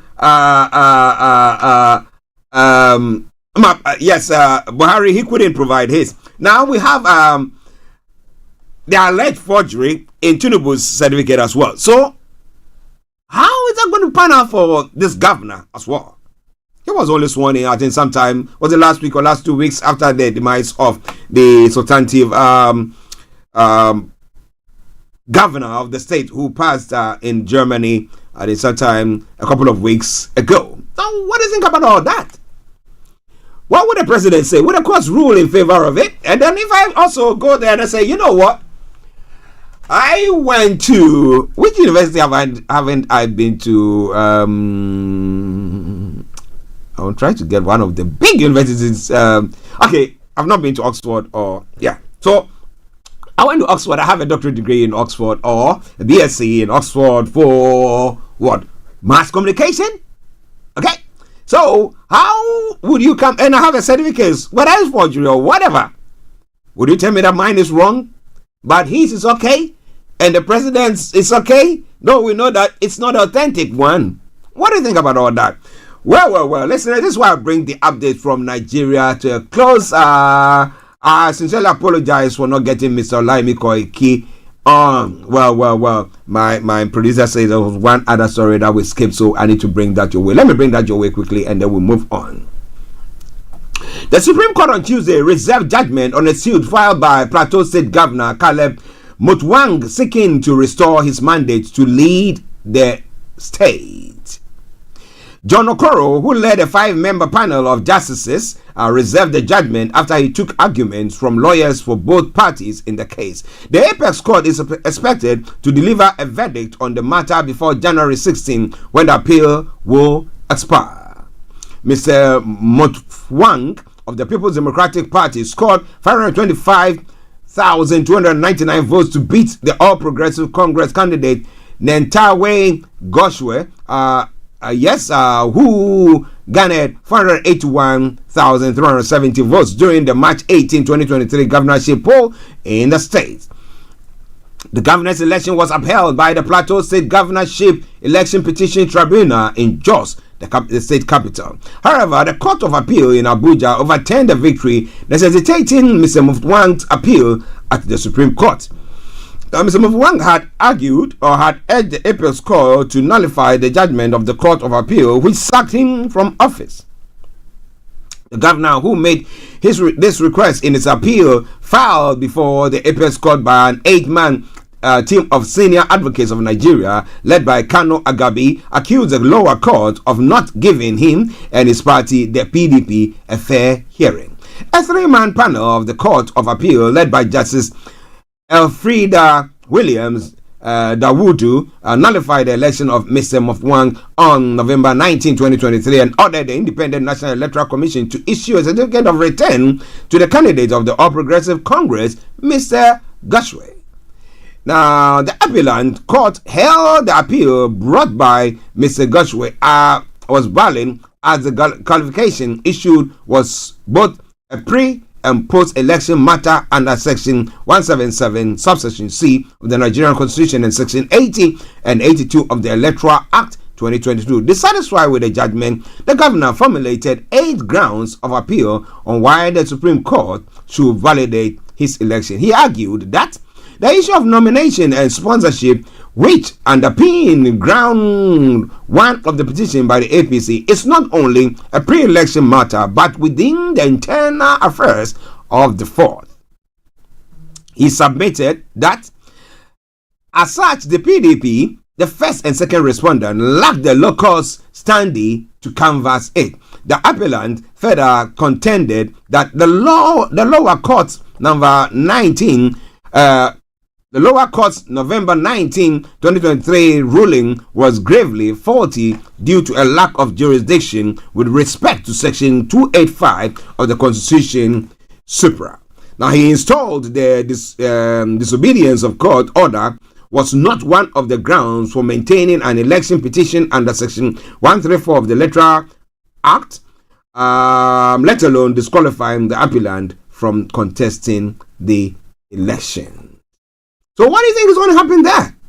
It's quite an interesting one. All the happenings in Nigeria this morning. But listeners, this is why I bring the updates from Nigeria to a close from here. Now, we're going to take a musical break after a short commercial, and then we will be bringing you some lovely music from Nigeria. Stay tuned and don't touch the dial. Starr Radio UK, your favorite African and Caribbean radio station in London. Hi guys, this is your friend Uruj from SendWave. SendWave is a money transfer app that is used by people all over the world to send money to their loved ones in Africa. With SendWave, you can send money to Ghana, Nigeria, Kenya, Uganda, and Tanzania. And the best part is, SendWave is absolutely commission-free. Our exchange rates are excellent. You can see for yourself by checking them out on our website. So how do you use SendWave? SendWave is an app that you can download onto your phone from the App Store or Google Play Store. The app is free to download. After downloading it, just open the app and enter your name, email, and phone number. That's it. You're good to go. Make sure you use the promo code SR. S for Star, R for Radio. This promo code will give you £5 free credit to send to Africa on your first transaction.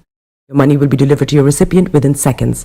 Feel free to call me on 0749 7377 647 at any time. I'll be happy to tell you all about SendWave and help you in any way I can. Remember to use the promo code SR for £5 free credit. Medasse. Hi everyone, it's your girl BB Clement, the author of How to Go From Employee to Entrepreneur and the host of your weekly business show, BB Means Business. The show where we discuss everything you ever wanted to know about business but you were afraid to ask. How do I start my business? How do I raise the finance? How do I grow my business? Where am I going to find my customers? Join me every Tuesday at 1:30 p.m. on Starr Radio UK to get all the information and tips that you need to become a successful entrepreneur and become financially free. Remember, don't let life dictate to you. Rather, put your signature on life.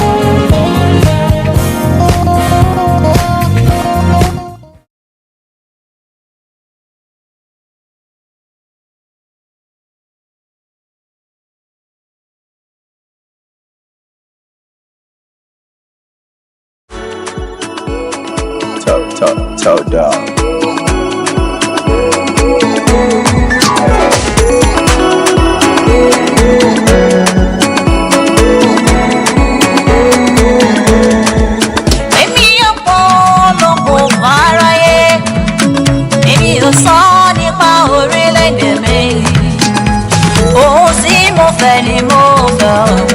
Èmi fòmìnira forílẹ̀-èdè Yorùbá. Yóò polongo fáráyé. Èmi ò sọ nípa orílẹ̀-èdè yóò. Ohun tí mo fẹ́ ni mo fẹ́ o. Èmi fòmìnira forílẹ̀-èdè.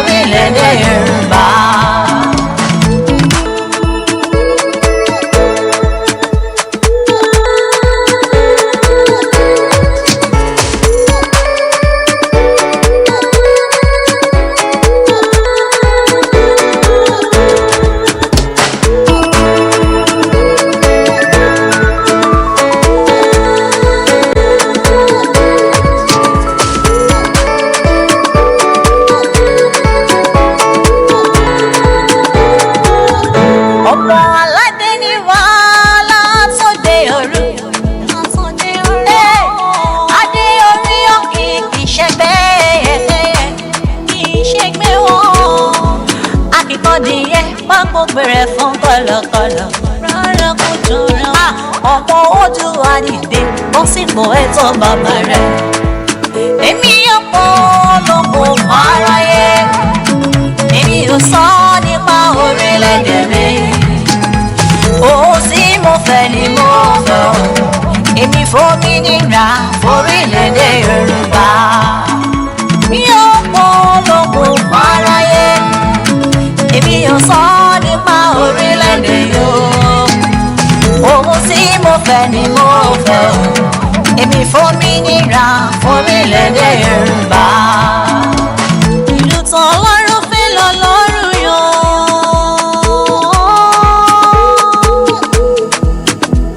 Èyí tó yàn ló tún ṣe lọ́gàn. Bàbá fẹ́ wá, ó tún yọ wá. Wọ́n ṣe wá lọ́gàn, ó tún wá fà lọ́gbọ̀n ní sí.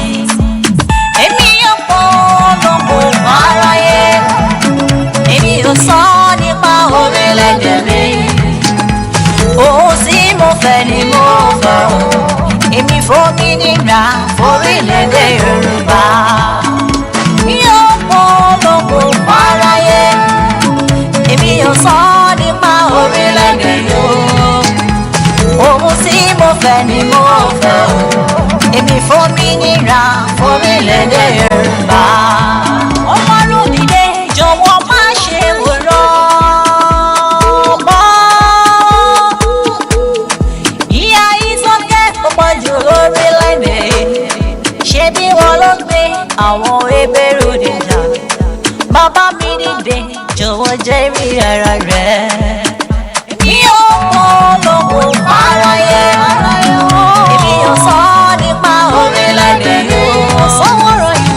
Ohun tí mo fẹ́ ni mo fẹ́ o. Èmi fòmìnira fórílẹ̀-èdè Yorùbá. Èmi ò pọ̀ lọ́wọ́ fáráyé. Èmi ò pọ̀ lọ́wọ́ orílẹ̀-èdè mi. Ìbá mi sọ̀rọ̀ ìtùnú sílẹ̀ Yorùbá yìí. Ìmọ̀ fẹ́ o. Àní ọmọ aládé jẹun bí ìrọ̀. Ọmọ olówó wáyé ṣàpè. Ọmọ aláṣọ wáyé wá kísà.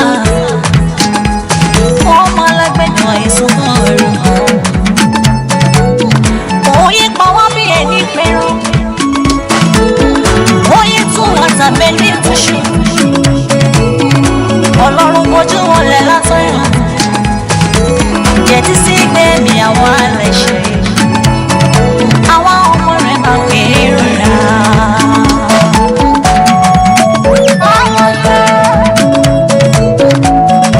Orílẹ̀-èdè mi.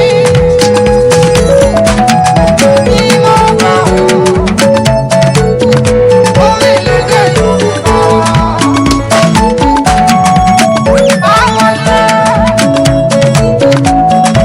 Orílẹ̀-èdè mi. Ìmọ̀ ọ̀gá. Orílẹ̀-èdè Yorùbá.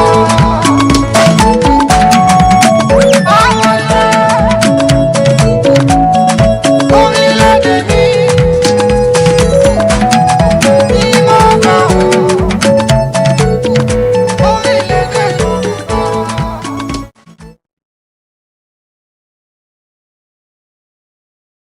Deals are flying fast in EasyJet's Big Orange Sale. With up to £300 off package holidays. Book now and save on our already unbeatable prices. Search EasyJet Holidays.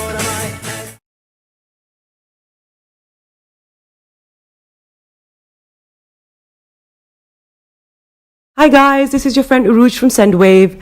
SendWave is a money transfer app that is used by people all over the world to send money to their loved ones in Africa. With SendWave, you can send money to Ghana, Nigeria, Kenya, Uganda, and Tanzania. And the best part is, SendWave is absolutely commission-free. Our exchange rates are excellent. You can see for yourself by checking them out on our website. So how do you use SendWave? SendWave is an app that you can download onto your phone from the App Store or Google Play Store. The app is free to download. After downloading it, just open the app and enter your name, email, and phone number. That's it. You're good to go. Make sure you use the promo code SR. S for Star, R for Radio. This promo code will give you £5 free credit to send to Africa on your first transaction. Your money will be delivered to your recipient within seconds. Feel free to call me on 0749 7377 647 at any time. I'll be happy to tell you all about Sendwave and help you in any way I can. Remember to use the promo code SR for £5 free credit. Medase. Hi everyone, it's your girl BB Clement, the author of How to Go From Employee to Entrepreneur and the host of your weekly business show, BB Means Business. The show where we discuss everything you ever wanted to know about business but you were afraid to ask. How do I start my business? How do I raise the finance? How do I grow my business? Where am I going to find my customers? Join me every Tuesday at 1:30 p.m. on Starr Radio UK to get all the information and tips that you need to become a successful entrepreneur and become financially free. Remember, don't let life dictate to you. Rather, put your signature on life. Welcome back to the program Starr Radio UK, your favorite African and Caribbean radio station in London, bringing the time now to 11:54. I was going to say 10:54. 11:54. What that means? How many minutes? Now 6 minutes to 12. And let me announce the lines open, and then we can just crack on from there, right? Okay, right. A friend was right. Yes. So if you want to join in the conversation, just call us on 0208133257. If you happen to want to text or WhatsApp us, yes, 075396617744, and I promise you for sure I'm going to read your message out if you have any. And then when it comes to our X handle is at Starr Radio UK, and email address is info@starradiouk.com. Wherever it is and wherever you are, make sure you get in touch with us. It is Starr Radio UK, your favorite African and Caribbean radio station in London. All right. So now let's crack on to some of the other stories making the rounds this morning.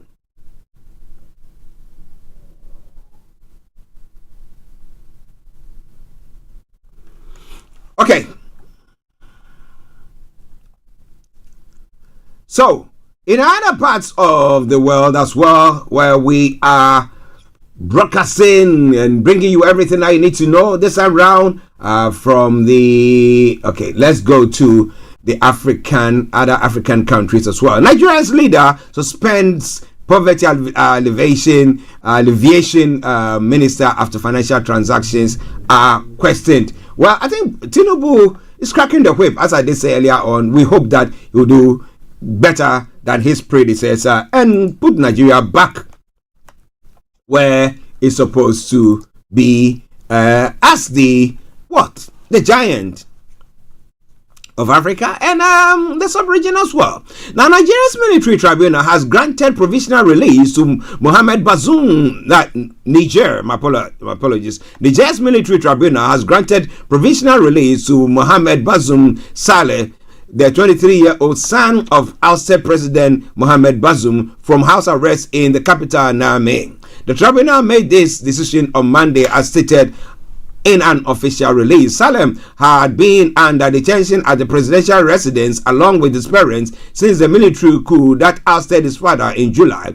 This coup, one of the 8 in West and Central Africa since 2020, faced widespread condemnation, resulting in sanctions from the Economic Community of West African States, ECOWAS. The international community also called for the release of Bazoum and a return to democratic rule. The military tribunal did not disclose the fate of Salem's parents in its statement.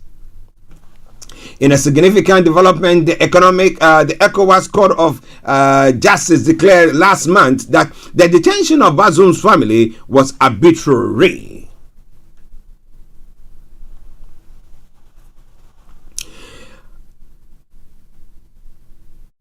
Following the July 26 coup, Bazoum and his son were indicted.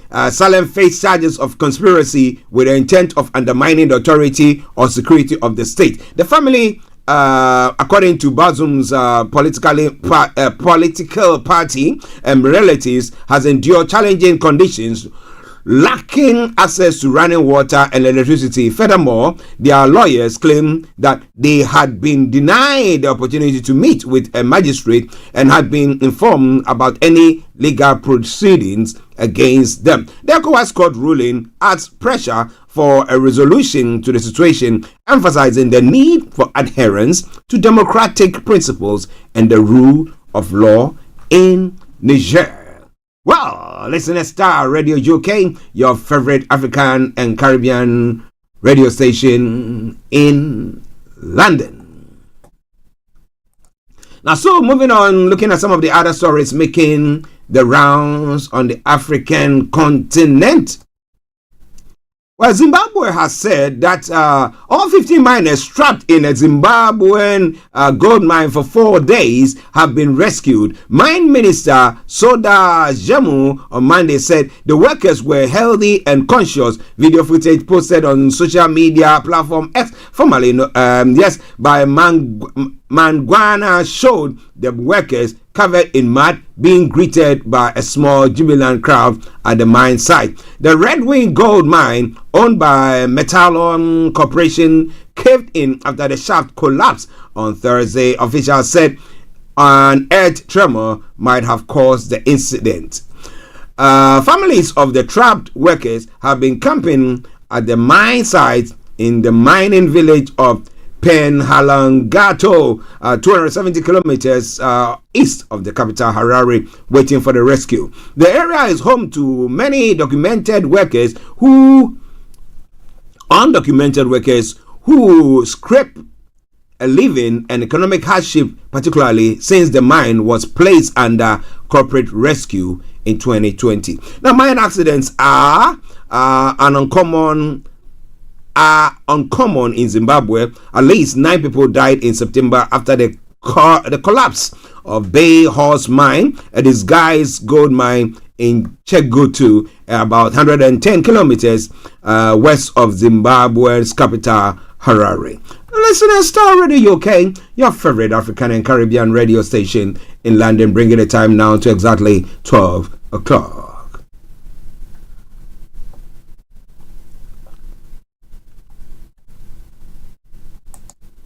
There have been concerns about the whereabouts of President Ramaphosa. The South African presidency has refuted social media claims suggesting President Cyril Ramaphosa's illness and hospitalization in Pretoria. President Ramaphosa's absence from a recent ANC meeting in Mpumalanga province led to speculation about his health. The ANC explained his non-attendance, citing an unexplained emergency. To address the rumors, presidential spokesperson Vincent Magwenya clarified on social media that the president is well, was not hospitalized, and no emergency occurred. Magwenya emphasized that the President Ramaphosa chose to spend the day at home preparing for a busy week, dismissing the rumors as malicious. Well. Let's see whether it's malicious, whether it is just or actually something is happening, but they don't want the public to know. Maybe that will bring about some unrest or something of the sort. But what do you think about all that? Quite interesting there, right? Well. It's all coming your way from Starr Radio UK.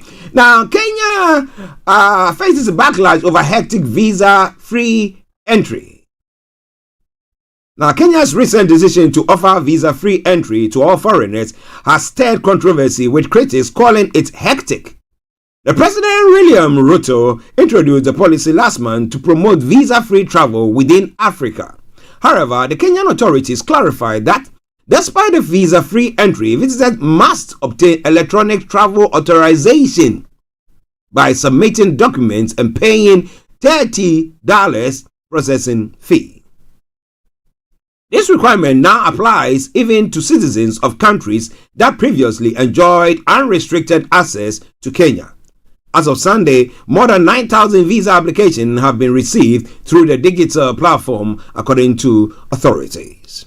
The foreigners are expressing dissatisfaction, claiming that the new policy had caused confusion and increased the difficulty and cost of traveling to Kenya. Prominent Zimbabwean journalist Hopewell Chinono criticized Kenya, stating, "Dear Africans, Kenya is not telling the truth when it says it's visa-free. It has made traveling more difficult for Africans who didn't need a visa before. Malawian entrepreneur John Instakira shared his similar sentiments, saying, "Until 24 hours ago, as a Malawian, I could just wake up and buy a ticket and fly to Kenya in the afternoon, visa-free. Now, Kenya has removed visa for everyone, but everyone has to pay $30 travel authorization fee before travel." What hectic!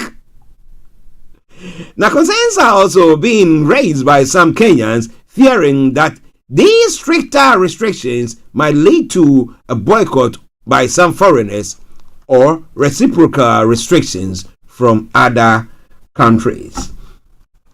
Well, I think that, it's visa free, but you have to pay that and come in. So, what do you think about that? It's visa free, but you got to pay something to get in there.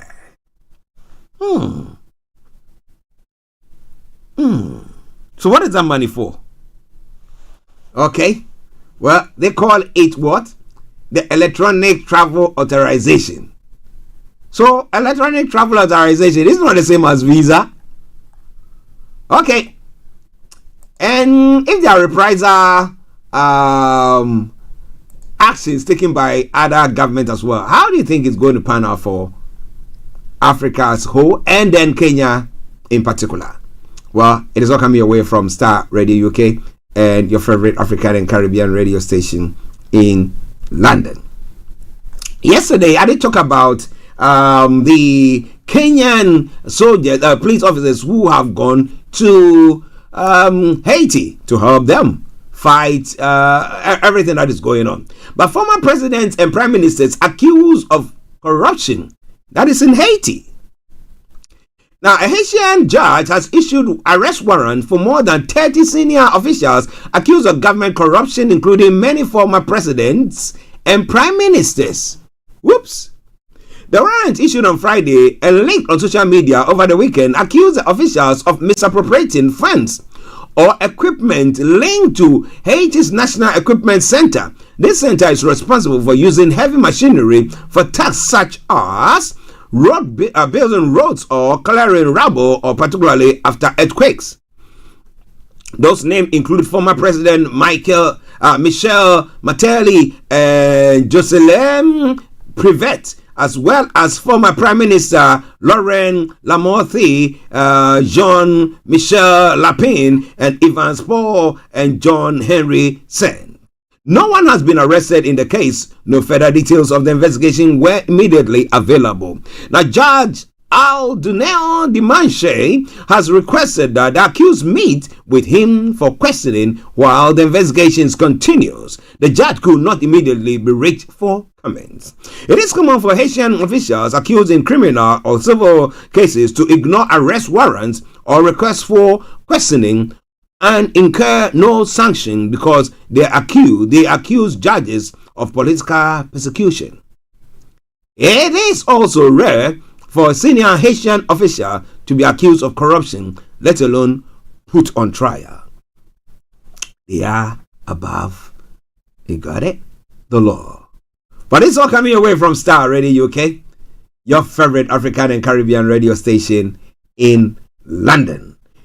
So now let's move on to Ghana as well, and let's look at some of the stories making the rounds there before we land here in other parts of the world as well, and look at our home here in the UK.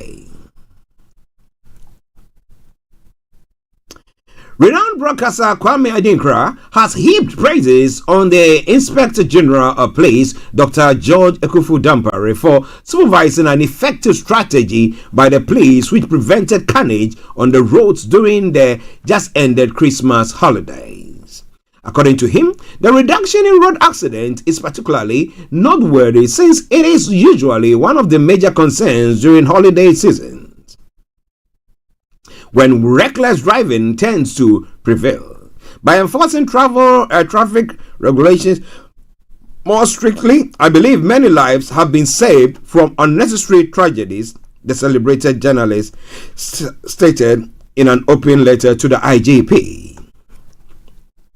Kwame added that Dr. Dampare, it is through effective strategies like yours that we can make significant progress towards building a safer society for all Ghanaians. Your efforts have not only saved lives but also helped restore faith in the police among citizens who often fear for the security during these festive periods. He commended the IGP for ensuring a peaceful and safe atmosphere according to the country during across the country, my apologies, during the Christmas festivities. On behalf of all concerned citizens who enjoyed a peaceful Christmas season due to your extraordinary efforts, I once again extend my heartfelt congratulations.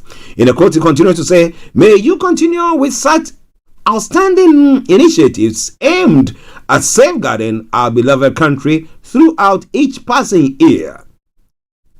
Together, we can build a safer nation where every citizen can celebrate joyous occasions without fear or apprehension. And it goes on further to say, I salute. So it is a good letter, a commendation to the IGP. And we have Dr. Bona, who was it last week? Yes, last week. I think last week Friday, also calling for the government to equip the police force to be able to see to the 2024 election run, so it will be a peaceful and effective one.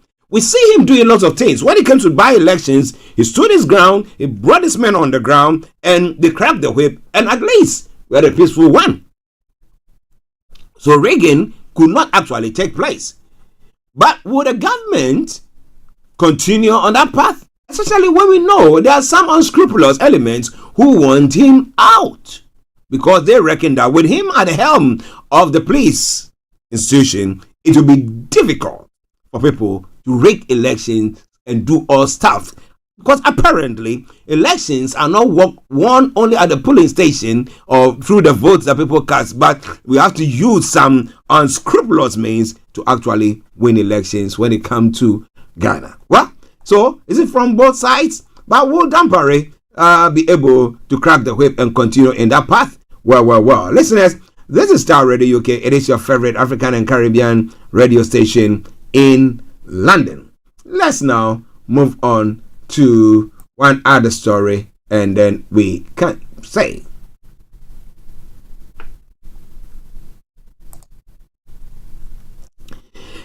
the face behind the new force movement, Nana Kwame Bediako, famously known as Cheddar, has led a delegation to meet with the flag bearer of the National Democratic Congress, John Dramani Mahama. This follows the last-minute cancellation by the government of the convention event slated for January 7 for the Independence Square, where some notable African political figures were expected to speak at.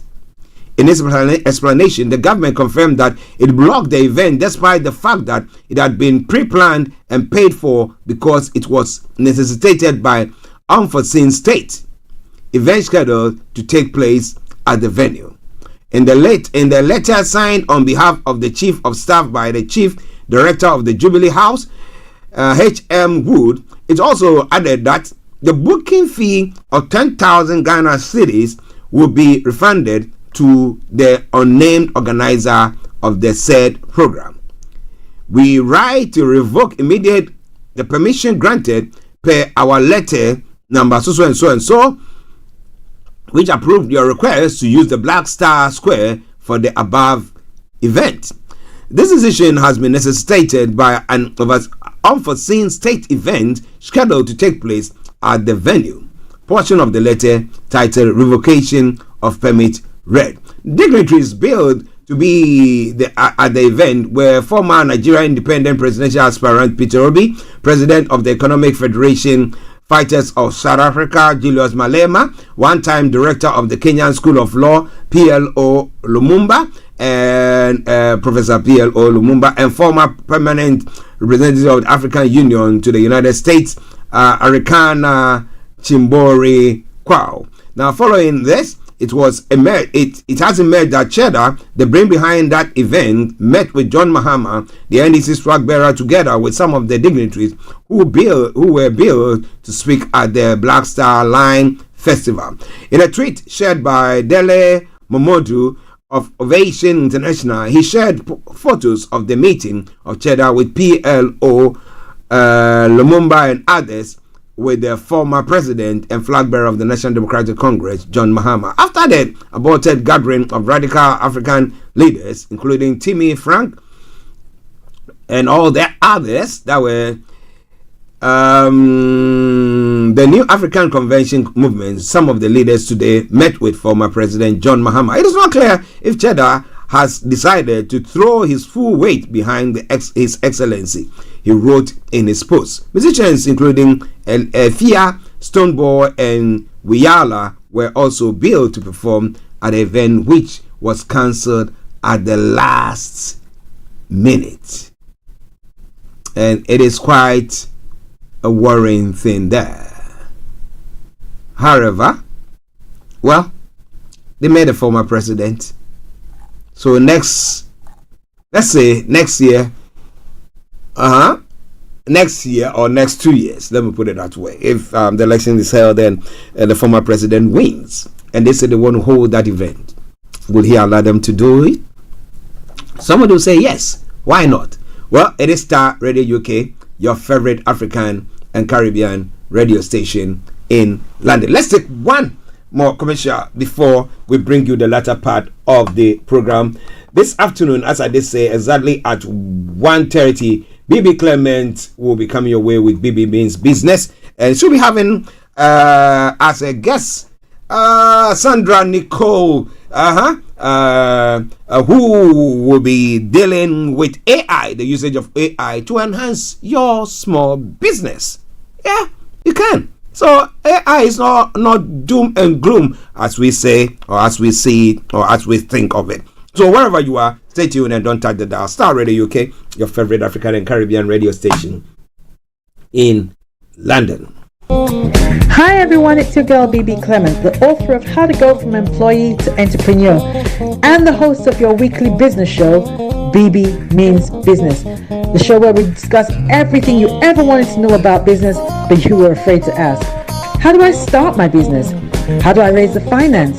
How do I grow my business? Where am I going to find my customers?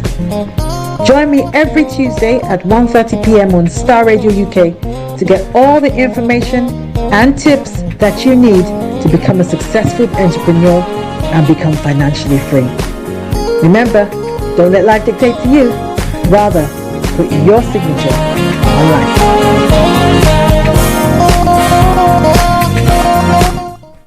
Everywhere you go, Afrobeat reggae dancehall taking over. Everywhere you go, Afrobeat reggae dancehall taking over.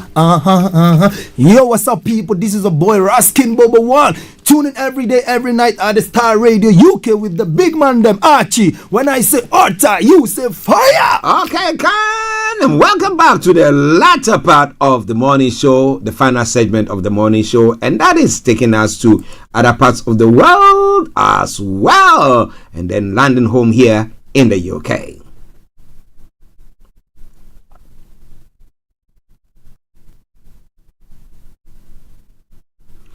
Now, Gabriel Attal, 34, has become the youngest prime minister in modern French history as Macron seeks to revive his presidency. So it's up, let me bring some fresh blood on, and that will do it. And that is exactly what is done. Let me tell you more about that. Well, and then Israel's border residents in fear of invasion from the north as fighting spirals. Israelis living near Lebanon worry about a full-scale attack by Hezbollah. A U.S. court hears landmark Trump's immunity case, and the Ecuador inmates seize guards after drug lord escape. Rioting erupted at 6 jails after the leader of Los Choneros prison gang escaped from the cell. So let's bring you all that. And then 2023 was warmest year on record, driven by human-caused climate change and El Nino weather event, EU scientists have confirmed. Let's kick it off from France. Gabriel Attal has been named France's next prime minister as Emmanuel Macron aims to revive his presidency with a new government. At 34, he is the youngest prime minister in modern French history, outranking even socialist Laurent Fabius, who was 37 when he was appointed by François Mitterrand in 1984. Mr. Attal replaces Elisabeth Borne, who resigned after 20 months in office. Now, throughout that time, she struggled with a lack of majority in parliament. Now, Gabriel Attal, who is currently education minister, certainly makes an eye-catching appointment. He will now have the task of leading the French government into important European Parliament elections in June. His rise has been rapid. 10 years ago, he was an obscure advisor in the health ministry and a card-carrying member of the Socialists. He will also be the first openly gay occupant of Hotel Matignon. He has a civil partnership with another Macron whiskey, MEP Stéphanie Sejon. But given the difficulties of the president's second term and the growing challenge from the nationalist right, is eye-catching alone going to cut it? That's the question on the lips of most people. Handsome, youthful, charming, popular, cogent, Mr. Attal certainly comes to office trailing clouds of glory. Much let it be said. Like his mentor and role model, the president himself. But like many go-getters of his generation, he was inspired by Emmanuel Macron's idea of breaking apart the whole left-right divide and rewriting the codes of French politics. In the wake of Macron's 2017 election, Mr. Attal became a member of parliament, and it was there that his brilliance as a debater, easily the best of the neophyte Macronite intake, brought him to the president's attention. At 29, he became the youngest ever minister of the Fifth Republic with a genial post at education. From 2020, he was government spokesman, and his face began to register with the voters after President Macron's re-election. He was briefly budget minister and then took over at education last July. It was in this post that Mr. Attal confirmed to the president that he was what it takes. He has what it takes, acting with no nonsense determination to end September's row over Muslim abaya robes by simply banning them in schools. He led a campaign against bullying. He himself was a victim, he says, at the elite École Lycéenne in Paris, and took on the education establishment with his proposal to experiment with school uniforms. Okay, so let's see what that will bring. A change in the world there. So coming away from Starr Radio UK. So a quick one. A U.S. court, a landmark legal case about whether Donald Trump should be immune from criminal prosecution will be heard in Washington today. The Republican former president lawyers will argue that the office of the White House shields him from his 2020 election fraud charges. Mr. Trump, who says he will attend, is accused by a special counsel of trying to overturn Joe Biden's victory. The outcome of his hearing could have huge impact on Mr. Trump's future. His lawyers are using the same defense in another set of election charges he faces in Georgia. The issue is likely to end up in the U.S. Supreme Court in the heat of 2024 election campaign, in which Mr. Trump is favorite to win the Republican nomination. Prolonged legal wrangles over immunity could delay his criminal trials beyond November's election, where he's expected to face Democratic President Joe Biden. The former president has 4 years cited presidential immunity in his efforts to thwart civil and criminal cases brought against him. But should he be allowed to run for the presidency? Is it not setting a bad precedent? So let's say if we go for this election and then let's say the Democrats lose the elections and they come out to also do the same thing, what will we say?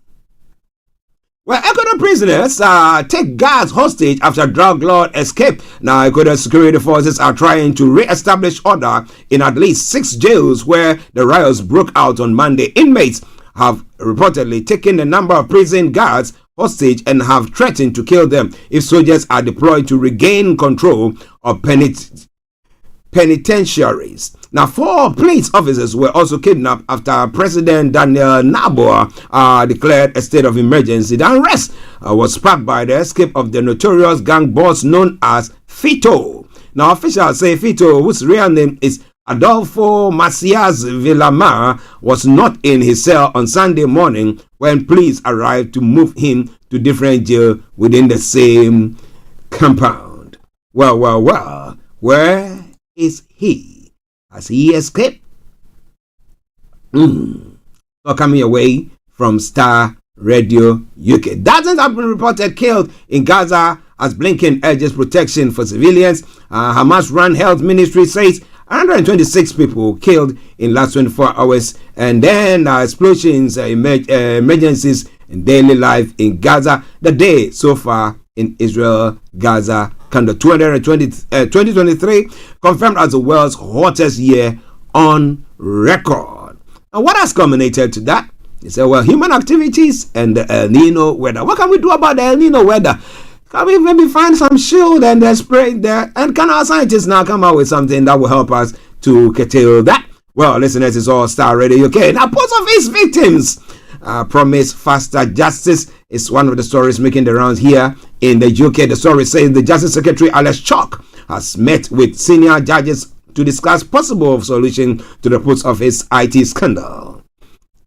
The meeting focused on speeding up the process for sub-postmasters who want their conviction overturned. Now, more than 700 people received criminal convictions after the post office introduced faulty software. Now, Post Office Minister Kevin Hollenreich said the government was investigating ways to overturn convictions. Mr. Hollenreich suggested that this could include possible legislation. He also said the Fujitsu, the technology company behind the faulty software, and anyone else found to be responsible should be held accountable, including making any payments towards victims' compensation. We have devised some options for resolving the outstanding criminal convictions with much more pace, the minister said. The scandal has been described as one of the biggest miscarriages of justice in the UK that the UK has ever seen. Between 1999 and 2015, the Post Office prosecuted 736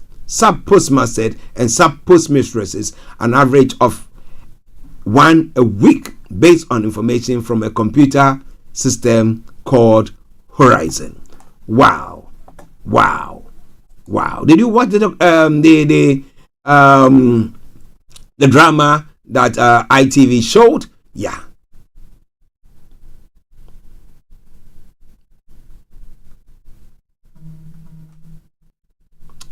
Okay, we're coming to the last story, and then we bring the program to a close for this morning. Wherever you are, it is Starr Radio UK. It is your favorite African and Caribbean radio station in London. Now, 4 men have been arrested after a fatal stabbing in southwest London. British Transport Police officers were called on to Strawberry Hill Railway Station in Twickenham at 23:53 GMT yesterday to report of an injured man in his 20s. The victim was found with a serious injury consistent with being stabbed and died at the scene. 4 men were arrested in connection with the death and remain in police custody. Detective Chief Inspector Sam Blackman said this is a senseless act of violence which has seen the tragic death of a young man. Now, this investigation remains in the early stages. And the station will remain closed while we continue our inquiries. The Metropolitan Police and London Ambulance Services also attended the scene.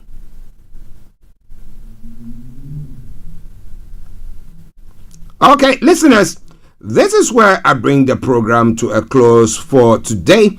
We're going to be having BB Clement coming your way this afternoon exactly at 1:30. And as I said, she's going to be having Nico Ramsey, yes, as a guest. And they're going to be looking at the AI. How you can use AI to enhance your small business. Can you? So it's not all doom and gloom. What do you think about all that?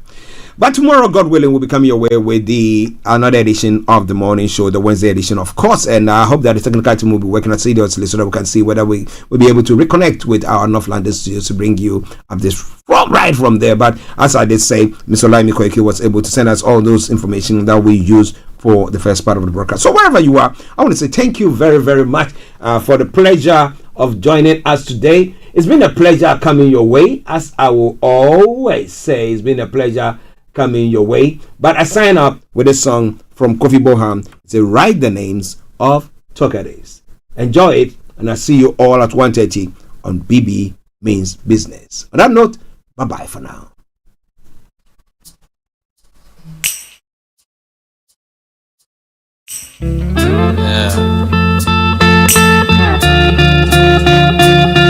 It's like my favorite song on this album, y'all.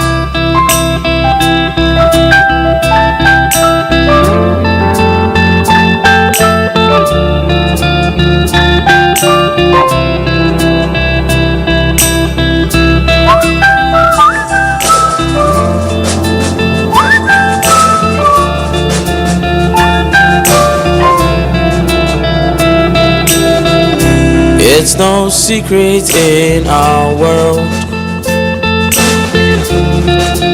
People like to talk the things they know and the ones they don't.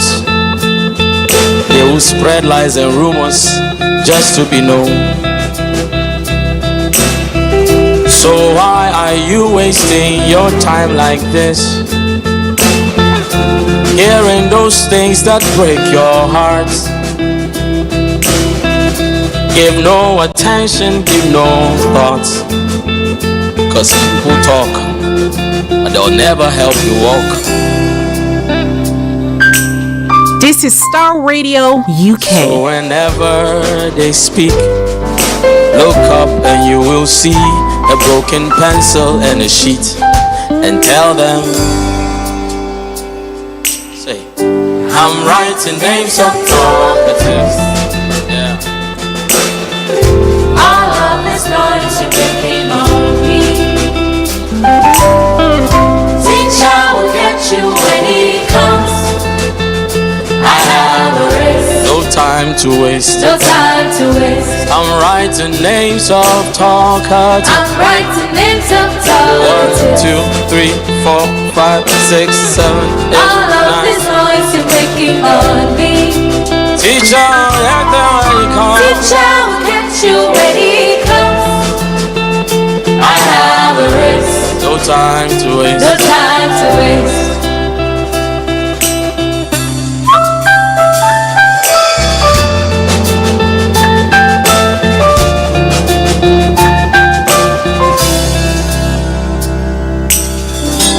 There are many voices in this life, and to be honest, many are not nice.